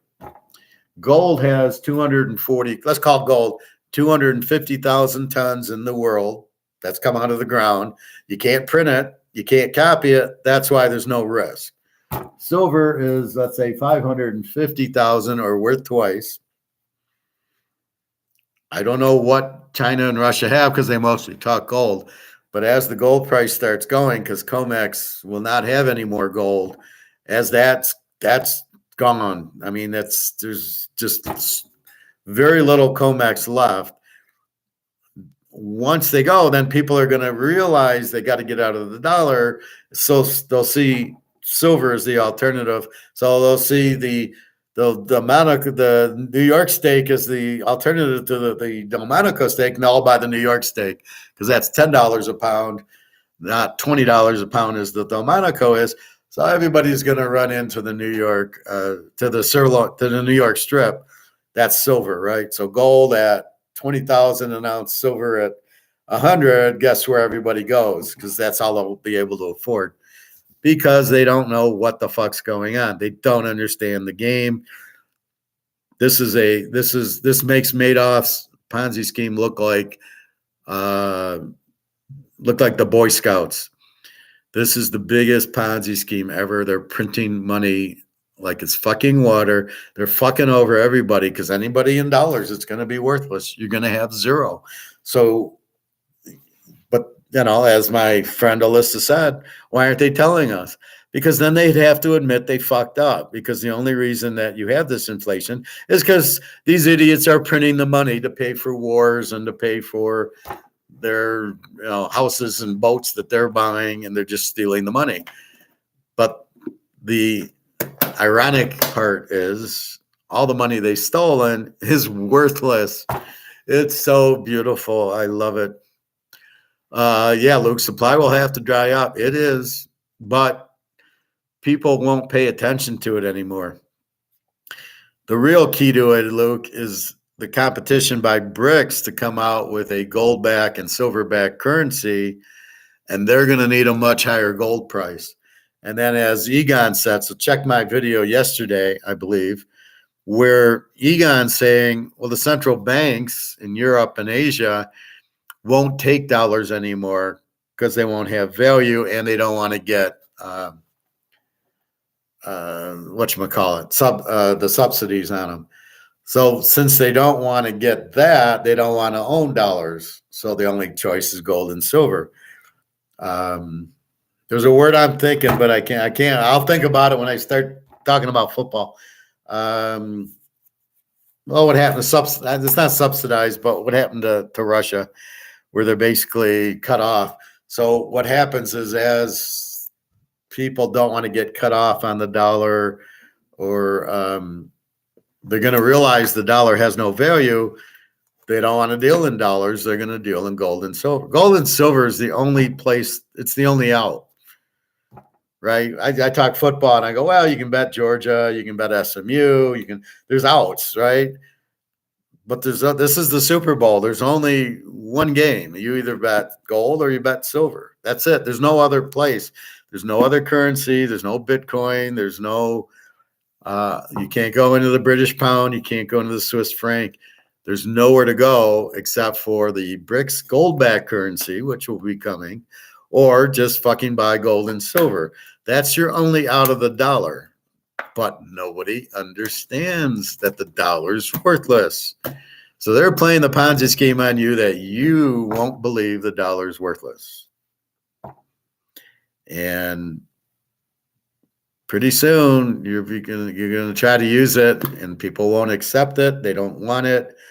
And then the gold and silver price blows up. And that's what we're waiting for, is that gold and silver price. And we got to be patient. The iceberg hit, but it didn't sink the ship right away. And that's where we're at. So me and Luke and Bobby are already in the lifeboat with our gold and silver going, put us in the water. We'll be fine. And the rest of the boat is clueless that they can't figure ABC. We hit the iceberg. B, there's a hole in the boat and the boat's filling with water, which leads C to the boat sinking, and I better get on a fucking lifeboat. But they won't want to cause panic, so they won't get on the lifeboat till the last second. You printed the dollar to zero. It's worthless. So has the euro and the British pound and the Swiss franc and the yuan and the ruble and every other fucking fiat currency in the world. Go look at Venezuela. Go look at Greece, Sri Lanka, Pakistan. Just go look at them. Just go look at what's happening in Venezuela. I'll even better. I will. Let's go to Venezuela. So I'm going to take you to Venezuela right now. A communist country run by the Russians.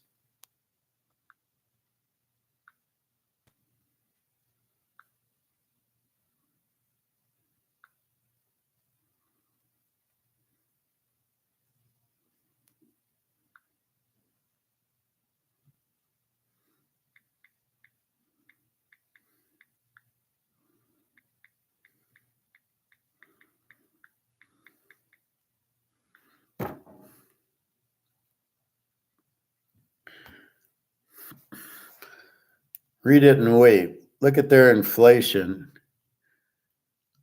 In 2020, it was $2,355. In 2021, add $1,588 to that. In 2022, only $186, and in 2023, 359.99% added to the rest. So this is where we're headed, ladies and gentlemen. The only out is gold. Average inflation rate in Venezuela. What country has the highest inflation rate? Venezuela is the country with the highest inflation rate in the world, with an increase in consumer prices estimated at 360% in 2023. Why is that? Because their money is not backed by gold, and they print it and they print it and they print it. And this is the solution. So they can come up with different, how the fuck would you like to live there?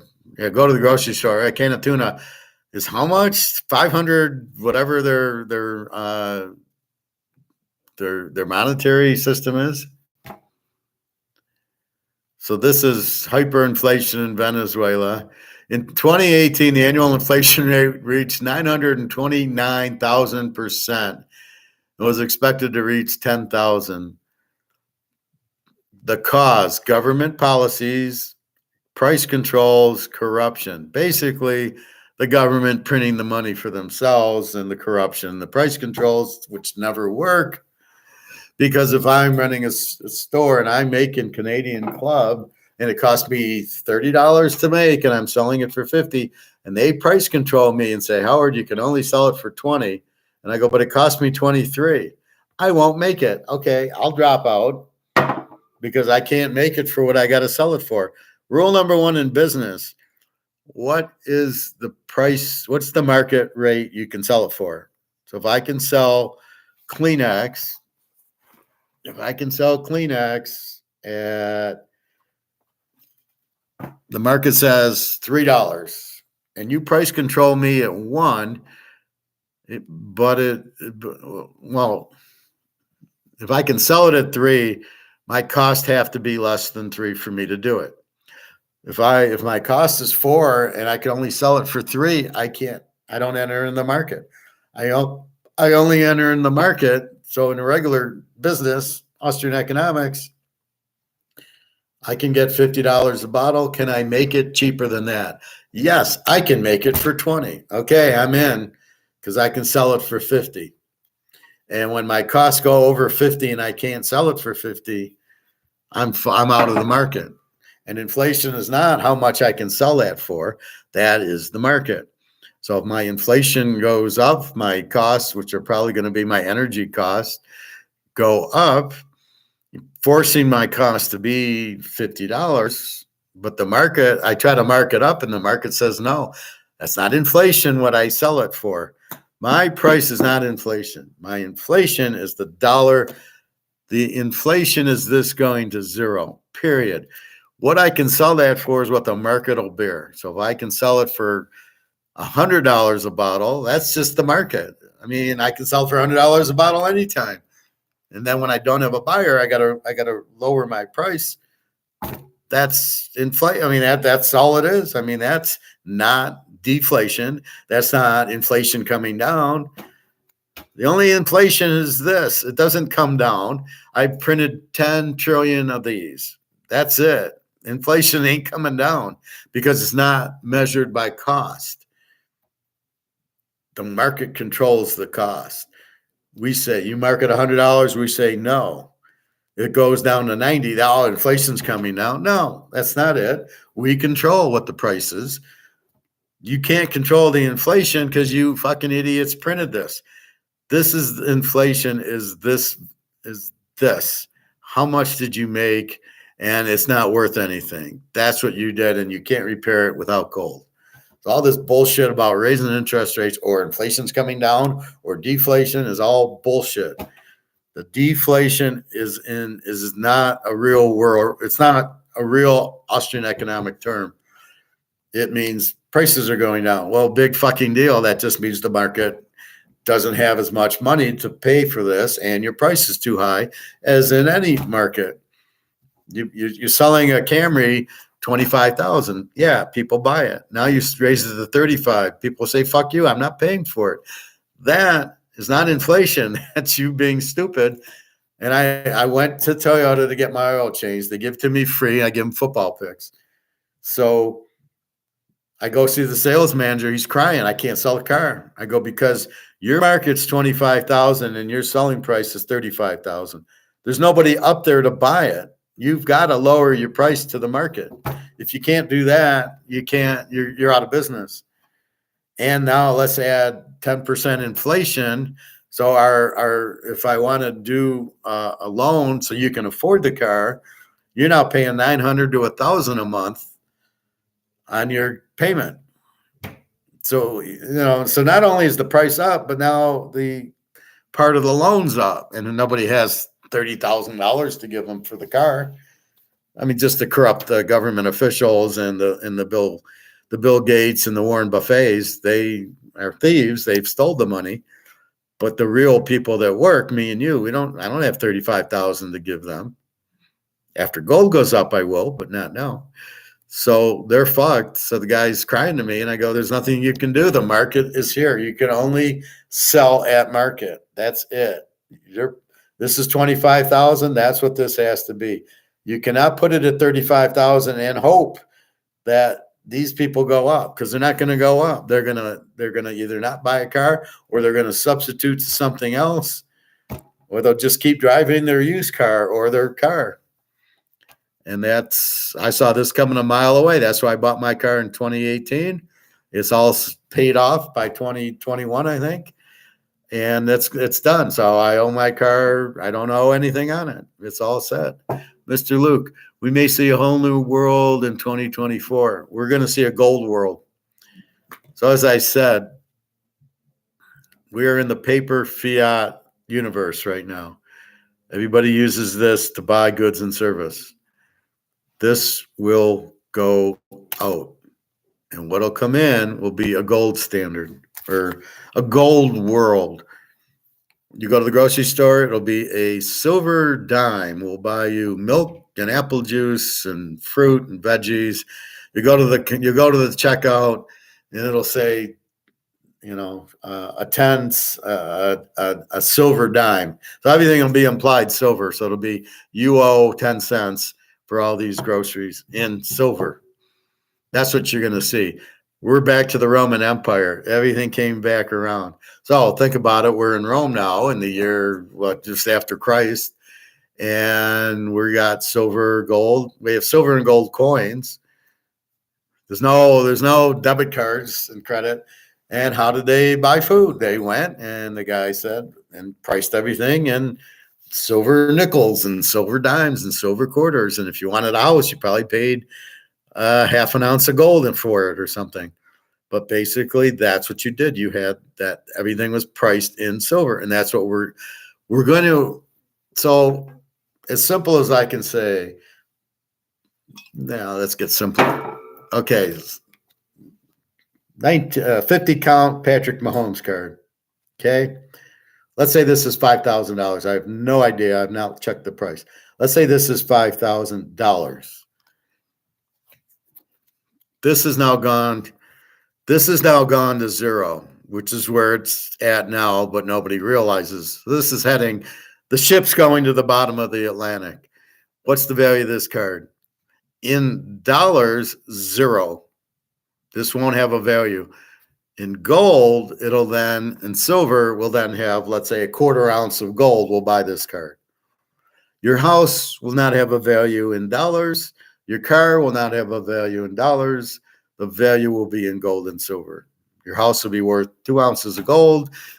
The car maybe 5 ounces of silver. The prices will explode in gold and silver because everybody, the light's going on and they're realizing there's water in the boat, it's sinking. They'll realize that the dollars aren't worth anything. I got to get rid of them because I'm going to wallpaper my place with them. I'm fucked in dollars. But nobody's talking about it and nobody is realizing this. We're realizing it, so we're dumping. And Luke, when you ask me how much is enough, it doesn't matter. You don't want to hold anything in dollars because it's all going to be wallpaper. So you're sitting there going, "Oh fuck." Now, if you have, like me, I got some money in the safe, bridging until I don't want to cash my gold in at 2,000 when it's going to be worth 20 or 30. Then I'll think about selling 1 ounce. But right now, I don't want to sell anything at these low prices. I went to the coin store. The guy says, "We need gold eagles, 1 ounces. Do you have any?" I said, "Sure, I got a bunch. We'll give you 2,000 for it." I said, "Add a zero. 20,000, I'll sell it to you." I am not selling it back to you at 2,000. He laughed, but he knew I was right. And I was like, there's no way I'm getting out for 2,000. So I've got money in the safe because I won't trust the bank. Because you're going to wake up and the money in the bank is going to be worthless because it already is. You just don't know it yet. And it's just like the war in Russia is over, but they don't know how to end it because the U.S. is basically just running away. They're there one day and now they're just leaving it to the Ukraine going, well, it's your war. You fight them out. And they don't know how to end it because Putin doesn't know who to negotiate with. Well, we won. We think we know we won, but what do we do now? So it's like the end of the football game and you go and the clock won't run and then they go to shake hands with the coaches. There's no coach on the other side to shake his hand. That's the stupid war in Russia that never should have taken place. And so that's what you have. It's the same thing. So the war is over. So it's the same thing going on with the money. People just don't realize it yet because you can still go to the store and use it. At some point, these people running the stores are going to stop taking it. If you notice, they stopped taking money and will still take debit and credit cards. So that's kind of slowly happening. The question is, you owe 10,000 on your credit card. Is that going to get converted to gold? Or is it going to go to zero because there is no more dollars? So just like my house won't be worth anything. Neither will be my credit card or my mortgage will be zero because it's in money. It's in dollars and dollars are worthless. And my house is basically worthless. So this will be interesting how they refigure it. Luke, wonder how stocks will convert. All the stocks values will go to zero. So let's look at Microsoft's balance sheet. Sales are in dollars. There is no value in dollars. The balance sheet goes to zero. The income statement goes to zero. The stock price goes to zero. Now, how do they convert? Let's look at Apple. It's better. So you have iPhones. And they're $1,500. It goes to zero. How does it get converted to gold and silver? How does Amazon convert? How does Netflix convert? It's $17, $15 a month. How does it convert to gold and silver? A silver dime for Netflix. So that's what will happen. It'll be the same thing. So it'll go to zero. Your stock price will go to zero because there's no dollars, right? This is why I told you don't want to be in stocks. You want to be in the gold. So everything goes to zero, and then everything gets repriced in gold and silver. So you'll still have an economy, but it'll be a gold and silver economy, not a dollar economy, not a fiat economy. Now, the mafia and the banks, which are the same people, won't like it because they can't steal from us. They can't Ponzi scheme us because they can't. Right now, they like the dollar because they'll just go print 1 billion of them and put it in their pockets. And nobody knows because they're just printing. Yeah, give me 1 billion. And JP Morgan's printing 1 billion out, giving it to Don Corleone and Barzini and all these guys. And then what happens? It's worthless. So if it goes to gold, they can't do it because you can't print gold. That's why there's no risk on gold. So all the central banks are buying gold, prepared for the shift out of dollars. And that's the struggle right now we're having, Luke, is these criminals don't want the dollar to go because then they lose all their value. They're not smart enough to buy gold. They're in dollars. I got 1 billion, like Warren Buffett. He's got $2 billion, but when it goes to zero, he's going to have nothing, and he's not smart enough to buy gold. He thinks, I'm going to take the dollars and buy shit. Okay, in Germany in 1923, it worked because the U.S. dollar didn't go to zero. It's not going to work now because the U.S. dollar, as well as everything else, is going to go to zero. Everything's going to go to zero in every country. The euro, the pound, the Swiss franc will all go to zero because it's all printed fiat money where the mafias all are printing it. The Madoff Ponzi scheme that now looks like it's from the Boy Scouts, because now the big leaguers are just printing the money and keeping it. It's not even a feeder fund. They're not getting money from me and you, and then they're giving us a little bit back as they get feeder funded. They're just going right to the printing press, just print. And then I don't have to worry about giving it to anybody. And by the way, I'm going to fuck everybody because all their money is going to go to zero. You want to see a financial collapse? This is the financial collapse. That was nothing. That was a piece of cake. This is your financial collapse. However, if we get on the gold and silver boat, nothing happens to us. Now, Aegon keeps saying, you don't want that to happen. And I'm like, fuck yes, we do, Aegon, because what will happen is we switch now to a gold currency. Now you get rid of all the crooks. And that's what the government is. It's all corrupt, and they all look at the football play.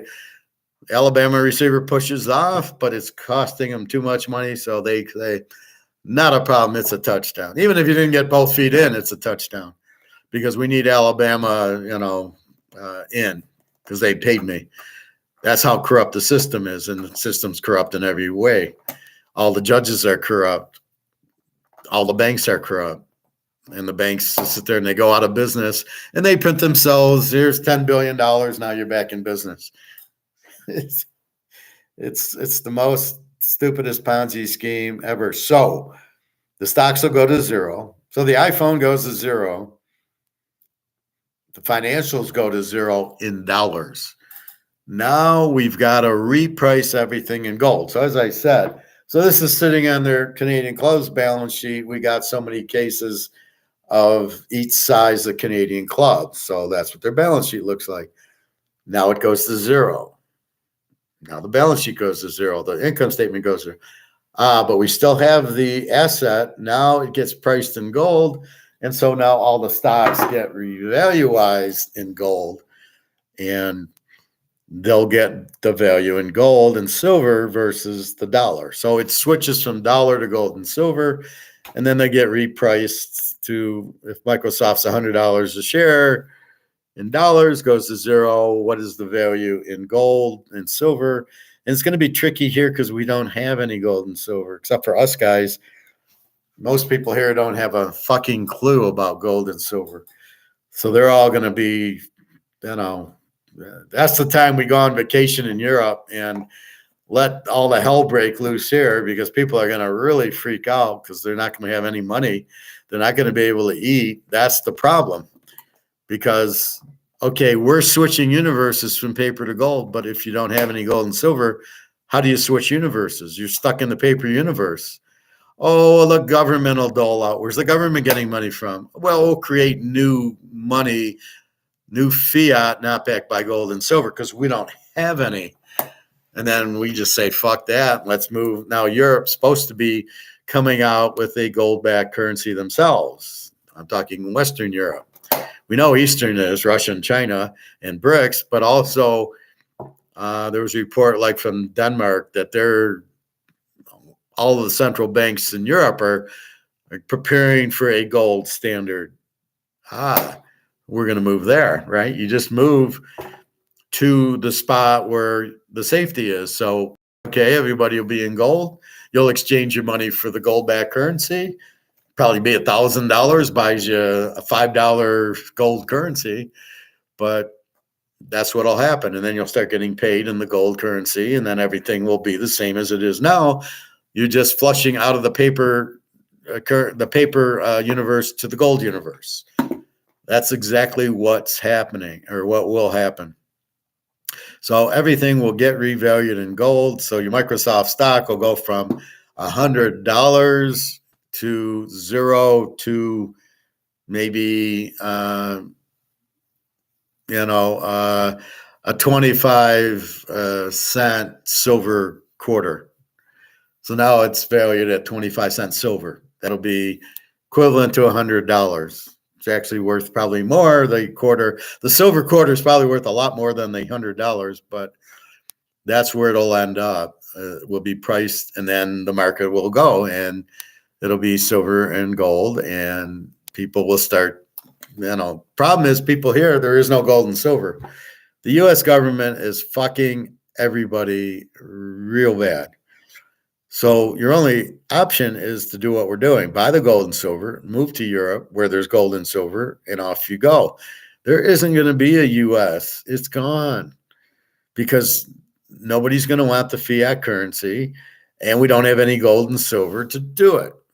And without the gold and silver, we can't go to a gold-backed system unless we start buying the rubles and changing them into, we can buy the gold-backed BRICS money, maybe, and then get the gold for it and then have our own gold-backed system. But at that point, 55 or 365 million people, what do you think the price of gold and silver have to be to make enough money to satisfy 365 million people at Target and Kroger's and your house and everything else?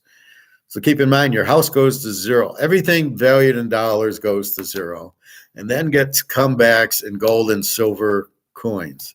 That'll be the new economic world.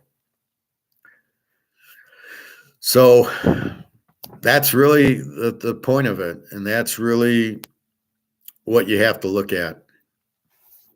So you need to understand it. That's why when I go to Luke, how much gold and silver do I need? You need as much as you can get, right? There's no answer to that. It's because we don't really know. We're going back to Roman Empire times where, an ounce or two is going to buy a house. How do we go to the grocery store? We're going to need silver. They'll have to print silver nickels, dimes, and quarters, and half dollars and ounces. We already got the silver ounces. So we'll go to the bank and we'll say, I got a silver ounce. You'll probably just put it into your account and it'll be worth whatever. And then you'll go to the grocery store with your debit card, and instead of in money, it'll now be in silver. That's why I laugh when Mark McGuire had the guest on who's trying to print, 1/64 ounces of gold paper. And you're like, oh, what an idiot. You don't even know what the value is going to be. It's going to be a lot more. It's not going to be 2,000. It's going to be 200,000. It's not even going to be in paper. Eventually, it'll be in gold and silver will be the currency, not priced in dollars. You won't see $20,000 gold. It'll be gold. And you can buy a house with it. So you're going to lose that priced in dollar value to Gold is now worth a house or a car or whatever, and that's where it gets a little tricky. Is the dollar will be gone, so you can't really price gold. You can only price it in gold of what it's worth. So this may be a quarter ounce of gold for this. Let's say it's $5,000. Well, gold's 50,000 an ounce, so a tenth of an ounce maybe buys that. If we can assume that it's 50,000 is dollars is real. See, right now my argument is $2,000 an ounce is a fantasy number. It's being pushed down so much by derivatives, by JP Morgan, that you don't know what the real value of gold is. So you can't even assume it's 2,000. I say 20,000. I'm being very conservative. It's much more than that. But okay, just so you understand. So the gold price of 2,000 is just a make believe number. It's Peter Pan. I mean, it's nobody knows what the real value is. It isn't 2,000. So when I go in and buy an ounce for 2,000, I leave smiling, going, I just got a $20,000 ounce of gold for $2,000. I'm like on cloud nine, and I know it's at least that. Luke, probably going to see gold, silver backed treasury notes, the new dollar like used to be. Well, but it only works that way, Luke, is if you actually have gold and silver to back it, which we don't. No, well, the Federal Reserve, as I said, this goes away, right? This is a $5 euro goes away, right? It's worthless, as are all the prices in this. So if coffee is $5, it's €5 to buy coffee, it's gone. This is now gone. This is not a value. Yes, everything will have to be silver and gold certificates.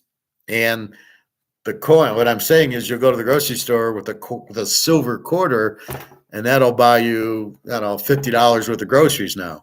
And all the prices have to be reflected in gold and silver, not in dollars. And that's going to be a pain in the ass. You think we have what, 8,000 tons of gold? You're out of your freaking mind. Or are you just joking about it, I think.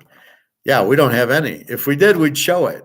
Right? What does it? If we played the game out, and when I use my money heist as I love, by not showing it proves that it proves that we don't have it.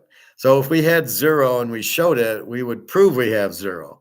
So by not showing it, we keep the belief that we actually have 8,000 tons, which we don't.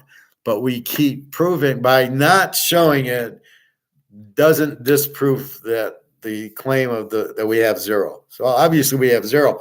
The question is, at 2,000 an ounce and we're printing trillions of dollars, why aren't we buying gold with the money? It's insane. Now, again, that's Federal Reserve, and Russia, it's not Federal Reserve with the 60,000 tons, and Russia is not their Federal Reserve or their central bank with the 32,000 tons. It's sitting in Putin's swimming pool and Xi's house where all the gold is, not on the central bank's books. So we might have gold. As I said to Andrew McGuire in one of my comments, I said, think about it. We want the gold. Whoever wants the gold price, what is the purpose of a low gold price? It's so somebody can buy it cheap. Think about it. Who benefits by this cheap price? The Russians and the Chinese, because we're too stupid to benefit from it and buy any of it, which just blows my. This is when the Keynesians run things.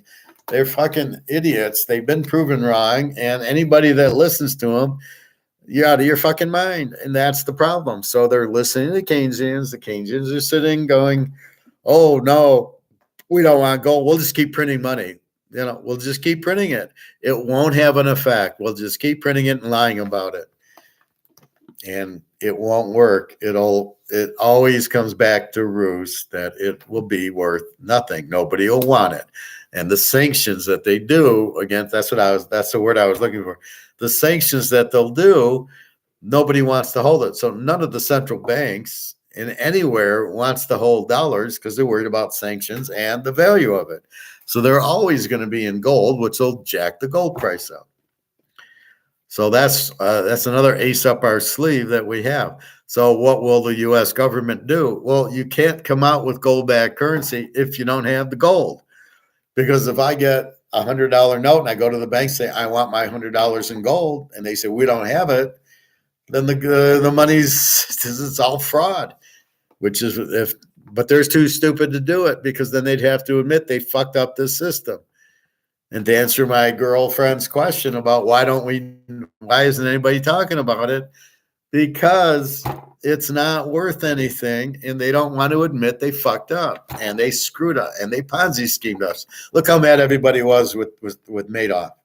They're screaming and, he cost me my life savings. What do you think is going to happen when everybody realizes the Federal Reserve printed the money to zero? How happy are they going to be with the government when that comes out? If that comes out, but they won't. They'll just say the sky's green and just the grass is blue, and then you're supposed to believe it. And a lot of people will go, well, the government told me. They would never lie to me. 9/11 was a terrorist incident. We just didn't have any of the fighter jets in the sky that day. It was a holiday. I mean, I don't know where were the 9/11s? Where were the F-16s during 9/11? Especially after the first one hit. Where was the second? You're not on red alert at that point. And then Building 7 collapsed without getting hit by a plane because it was all detonated. Yeah, okay. We'll believe you. It's like catching your spouse in bed with somebody else, and they're saying, "No, I'm not sleeping with anybody else," and you catch them in the act. And then what do you do the next time? You believe that they're not with somebody else, or you kind of go, I don't believe what you say anyway. So that's ridiculous. I don't know what this is. It's 6:00. I know what this is. I got to take this call. I don't know how to pause this, so let me be right back. Hello?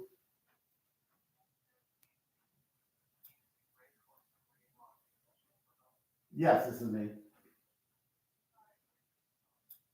I'm fine, thank you. How are you?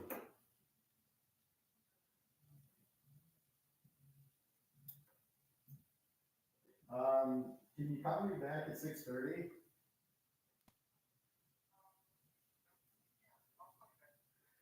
Okay, perfect. All right, thank you.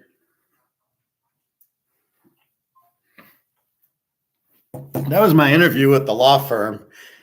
He says, is now a good time with you? And I go, I'm in the middle of class. Can we do 6:30? So he says, yeah, I can call you back at 6:30. I'm like, fine. Anyway, so we got to end it by 6:30. It's already 6. It was a late class because I had to do a few errands. Then I got a call from Melissa and I had to help her out. So I apologize for that. Anyway, so that's really what's happening is you have to realize what's going on. You got to get your head out of the sand. I use the Titanic because it's the perfect scenario. We've hit the iceberg and the water's running into the boat. We realize it. We're already on the lifeboat, but most people are ignoring it. And that's exactly what's happened. The dollar's worthless and everybody's ignoring it or doesn't even know it. Like Alyssa said, why aren't they telling us? Because they don't want to admit they fucked up everything. They're in charge of it, and you've got 3-year-olds in charge. It's like the San Diego Chargers. The worst coaching staff in the history of life is in charge of this team, and they keep losing. Well, that's why you fire the coach. Somebody just fired some coach, I think, yesterday. How the Giants coach keeps his job, how Belichick keeps his job. This is the problem. You got to get rid of the coaches. So at what point do they got to take responsibility? In the U.S. government, since they're all corrupt, they won't accept the responsibility. They'll blame Putin and the war for the inflation because it's prices going up. And we're like, what the fuck are you talking about? It's you printing this to zero. You're printing this to zero is not Putin. You cannot, they use prices as the excuse. It's not prices. You printed this to zero. That's inflation. The price is going up is in the market if it can. If they can charge $500 for this bottle, they would, but nobody will buy it, so they can't. It's got nothing to do with prices. Inflation is just you printed the dollars to nothing, and there's nothing you can do to stop it. There is no soft landing. It's 20% is the inflation rate. Now and going forward, it'll be much higher, and there's nothing you can do. You can raise interest rates till you're blue in the face. Will not. You've already printed the money. You can't take that back. So when Volcker raised interest rates to 20%, I don't believe that cured the inflation. It just it slowed the economy, and maybe the prices went down because nobody could afford anything, but that didn't stop the inflation. I think it came, what was it, in 84 and 87? There was all sorts of problems. It didn't save anything. They said it did, but it really didn't. So keep that in mind that that's what's happening. Once BRICS drops their new currency bomb, the USD will take a haircut. The USD will go out. This is what I'm saying. We have to go to Europe or somewhere where there's gold-backed currency. I would prefer going to Switzerland or Austria. I don't want to go to Germany. Too much problem there. Switzerland, Austria, Amsterdam. I would rather go there, and at least they'll have hopefully gold-backed currencies, what they sound like, and then we'll be at least safe. The last thing, because then people can take their $100,000 and buy gold-backed currency with it. Here, we can't. There is no gold. You cannot have gold-backed currency without gold. It doesn't work that way. So we'll have to see what's going on. So yes, once BRICS drop, well, it's not even that. The Russian ruble is going back on gold because there's collapsing. It's $98. $1 buys you 98 rubles. I give Daria $100. She gets 10,000 rubles. Unfortunately, she gets a loaf of bread. It's 1,000 rubles. So it's not like it appears, but. So but they got all the gold. So all they got to do is come back with gold-backed currency. You've already, damn, I forgot the word. You've already subsidized us. God, why is that word such a hard word for me? You've already sanctioned us. You've already sanctioned us. So therefore, we're going on the gold standard because we can't use the U.S. dollars, and there's nothing you can say. And I believe that's why the war really happened, was they wanted to go on a gold-backed currency. As we did to Saddam Hussein and Gaddafi, we went to war with them over trying to get a gold-backed currency. What does Russia want to do? Gold-backed currency. What does China want to do? Gold-backed currency. What are we saying? Oh, we're going to go to war with we'll pretend it's with the Ukraine and Taiwan. But we don't have any more military left. We have no more money left. We're fucked. We have no more missiles, planes, and tanks. We've given it all to Ukraine and left it all in Afghanistan. We don't have any. So we can't do anything with Russia anyway. Here comes the gold-backed ruble. There'll be a gold-backed yuan, and then there'll be a gold-backed BRICS. India doesn't want it, but say because Russia in January of 24 takes over BRICS, and guess what they're going to do? All right, gold-backed currency. And yes, when in a competitive situation, who wins? The hot 20-year-old gold or the old 65-year-old dollar? Everybody wants the hot 20-year-old, and she's gold. And everybody wants gold because you can't fuck with it. You can't print it to zero like they're doing now. That's the beauty of gold. You can't, there's no corruption. You can't print it. You got 1,000 ounces. That's all you got. You got 244,000 ounces in the world. That's it. That's all you have. 244. You can't make any more. And the demand will be far more than the 244 because the central banks are buying, China and Russia have 100,000 of the 244. Leaves you 144. Forget me and you buying an ounce here and a half ounce there. I mean, they're buying 1,000 ounces. They're buying bricks. So this is the difference. Russia has the best economy in the world, the best. Yeah, well, Russia's, you know why? Because they're Austrian economists. They're not Keynesian. They're not communist anymore, and they're not Keynesian. They are Austrian, and China is Austrian. That's why they're successful, and they're smart enough to understand he who has the gold makes the rules. 3,000 miles from Graceland. Thank you very much. That's the bottom line. The guy with the money controls everything. The Romans had it. The Romans took all the gold and silver out of their coins, and that was the end of the Roman Empire. France did it. Spain did it. England did it. That's the end of their empires. And guess who else did it? We did it. We've inflated our dollar to zero. We have no gold and silver. Bye-bye. It's all done. That's it. You can't go on because everybody will run to gold because they know it's a safe haven. It's protection. It's insurance, but it's going to be wealth because it's been kept down. It's been subdued for 50 years that when it finally goes, forget 2,000, forget 20,000. I mean, it might go to 50, 60,000 once we let it go to free market. That's the problem with these guys. They go, it's not gold going up. Bullshit, it's not gold going up. It's gold going up for the last 50 years that it's been held down. That's what's going to go up, and that's going to be a big fucking number. Their gasoline is equal to like $2 a gallon right now. I didn't know that China was Austrian. Yeah, Milton Friedman paid them a visit too. Well, they're more Austrian than we are. I'm not sure. I know they're communist politically, but I think they're Austrian economically. There's a lot of, they realize that the Austrian economics grows your country and grows your financials. And then they take the money and then they're communists with it, where they control people. That's the problem with communism. Gold, silver is the play of a lifetime. What do you think I'm bitching at you guys to do it?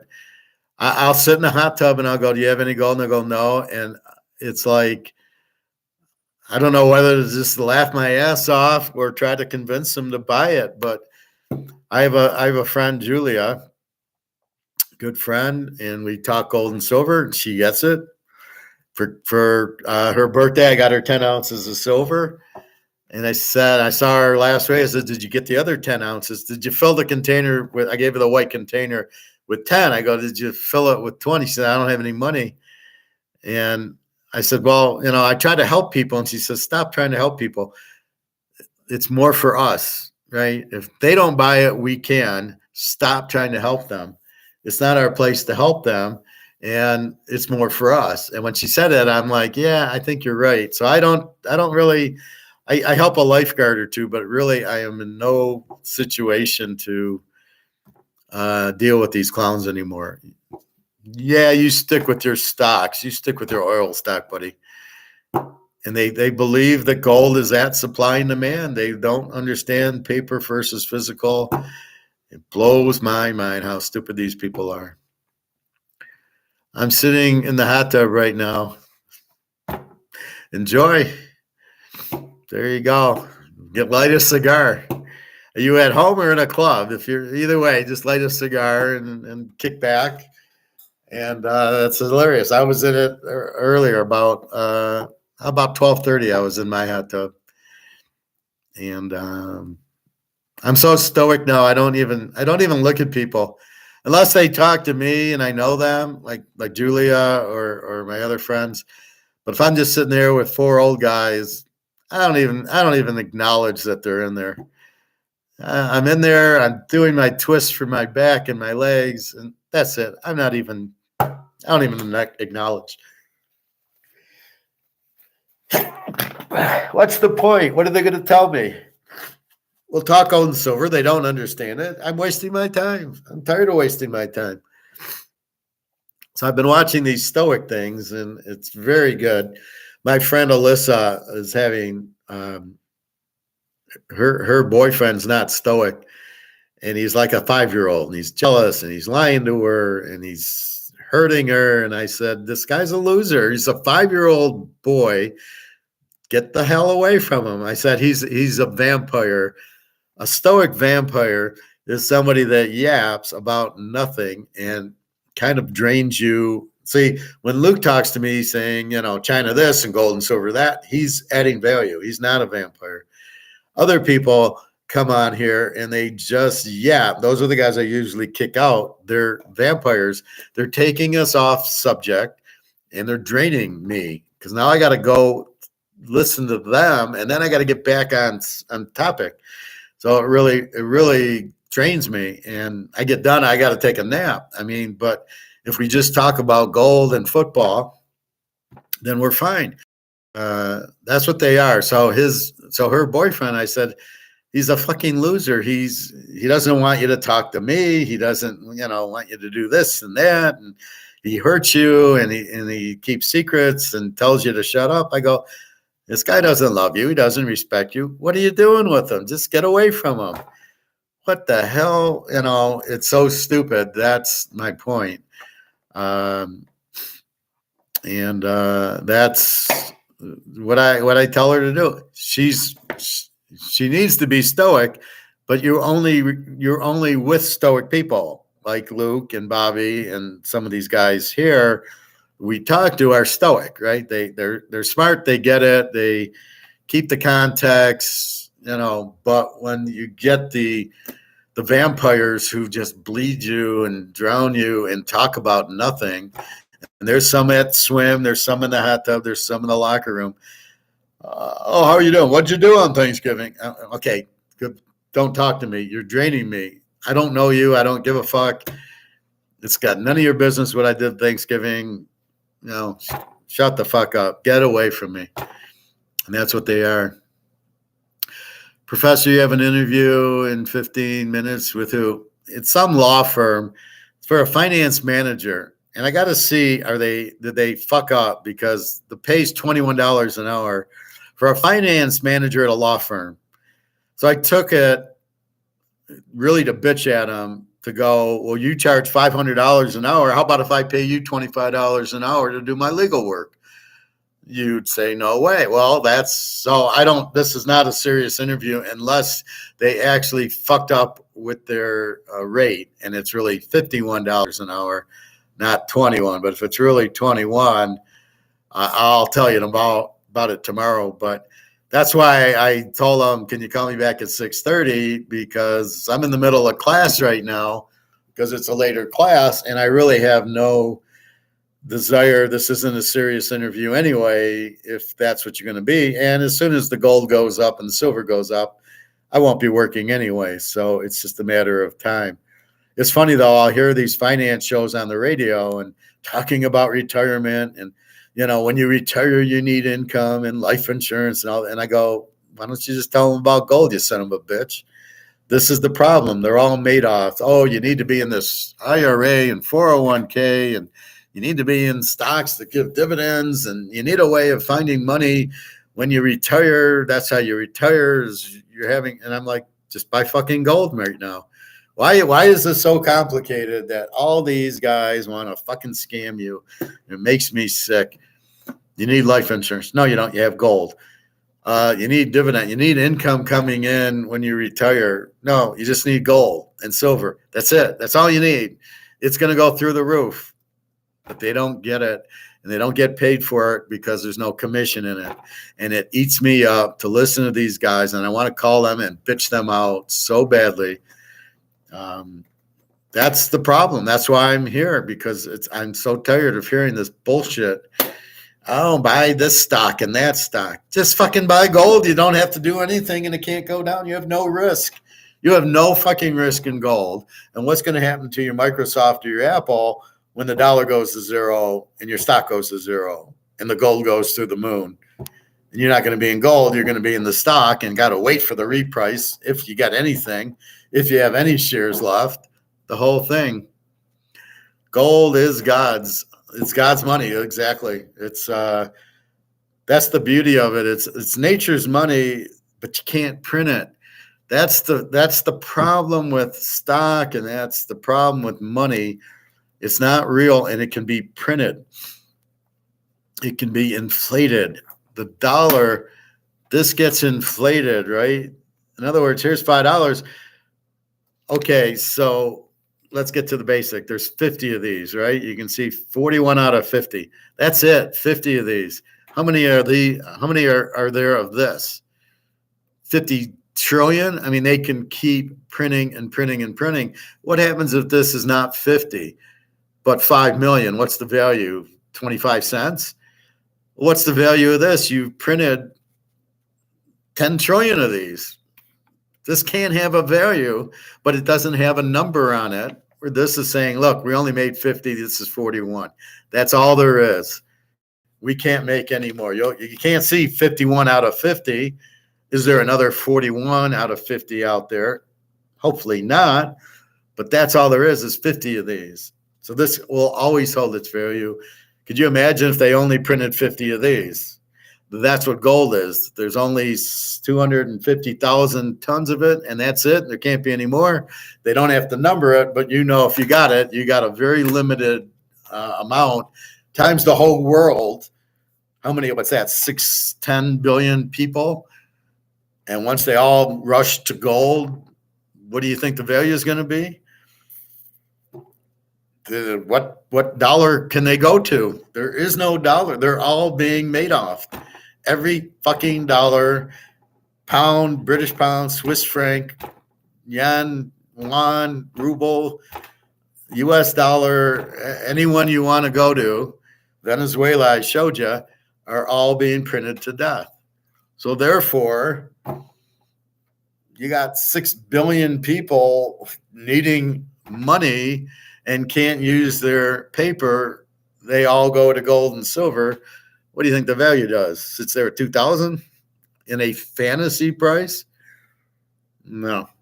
So it's going to go, and it's going to go quick because there's no alternative. And then at least silver, because when gold gets too expensive and they realize the only real money is gold and silver is sitting at 25 and gold's at 25,000, guess what happens to silver? Well, we need money, we need to eat, and gold's so expensive. Oh, but silver's the same thing. It's also money. And everybody dashes into silver, and that's why they say it goes up more, because it's so cheap. On a percentage from 25 to 50 is 100% increase. For gold has to go from $2,000 to $4,000 to get 100%. And that's why they always say on percentage wise, silver goes up, because it's so cheap. Because it's gold, its derivatives do not have backing as gold does now.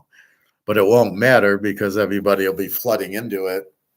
And JP Morgan ain't going to be able to keep the price low because people will be buying it. There won't be any left, right? So, okay, JP Morgan, you're keeping it at $24.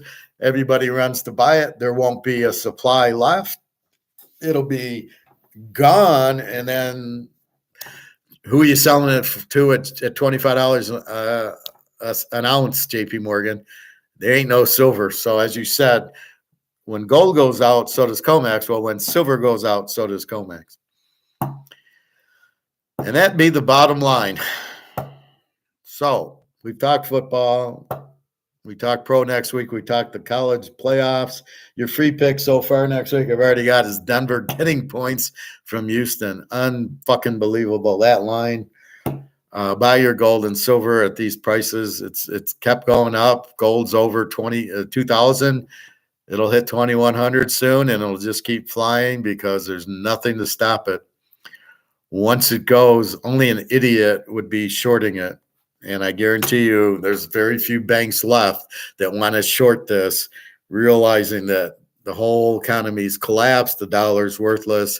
The only play is gold. What, are you going to short it? Yeah, it's going to go down, really? And you got a brain in your head? Are you insane? So that's what's happening. I don't really have to get ready for this interview because it's going to be very short. Are you really going to do 21 an hour? Okay, go fuck off. If you're really 50 an hour, then we'll talk. So I'm gonna play around. I'm being stoic right now, having fun with this law firm. So we will see what happens. I'll tell you tomorrow. But anyway, yeah, it's a little late for me. Again, I didn't start till late. I started at 2:30, and Alyssa called, and then it was I got done with her at 3, and so yeah, I started about 3, so it's 6:30. That doesn't make sense. Well, yeah, 3 hours. Okay. Anyway, have a great night. I'll see you tomorrow. I'll probably be on. I'm not sure what time I'm on. I'm supposed to meet Alyssa for lunch. She's got big problems that she needs a stoic to help her with. And off we go. I think Daria worked today, so she's had the flu. I think she's better. Jenna's got a lot of snow problems in the Ukraine. It's really cold and snowy, as it is here. We always get their weather 2 days later. So when it heats up there, I'll let you know. So you'll get a warmer temperature here. And that's about it. So have a good night. Enjoy your dinner. Enjoy your hot tub, Luke. We'll talk to you tomorrow. www.teaserking.com. I didn't really play tonight. I think I played the over, very small, with San Diego yesterday, over, so I don't have a play. Well, thank you, Luke. You too. Enjoy. And it's just a matter of maybe a month by January. Once Russia's in charge, look for them to go gold back. And the U.S. has really given up on the war in Russia, and I don't know what they're doing with Israel. They can't back them. And I almost think this is like a war to bankrupt everybody, because you got all the Arab countries involved. Well, it costs them money to have the war. So it's almost like they're trying to bankrupt everybody. And George Soros walks in, and if you don't have gold, you got to report to George Soros. I'm thinking I got to figure that out too. What is the plot here? Because it looks like they want everybody bankrupt. Good times ahead. Yeah, for the gold and silver world, definitely good times ahead. For the dollar world, big trouble. So we got to go find the gold and silver world. That's why I'm saying I don't know if we can stay here, because, the rest of the 350 million of us will be in paper. They'll all be in doo-doo. So we got to go play with the gold and silver people. All right. Have a nice night. I got a phone call in 5 minutes. Take care. www.teaserking.com.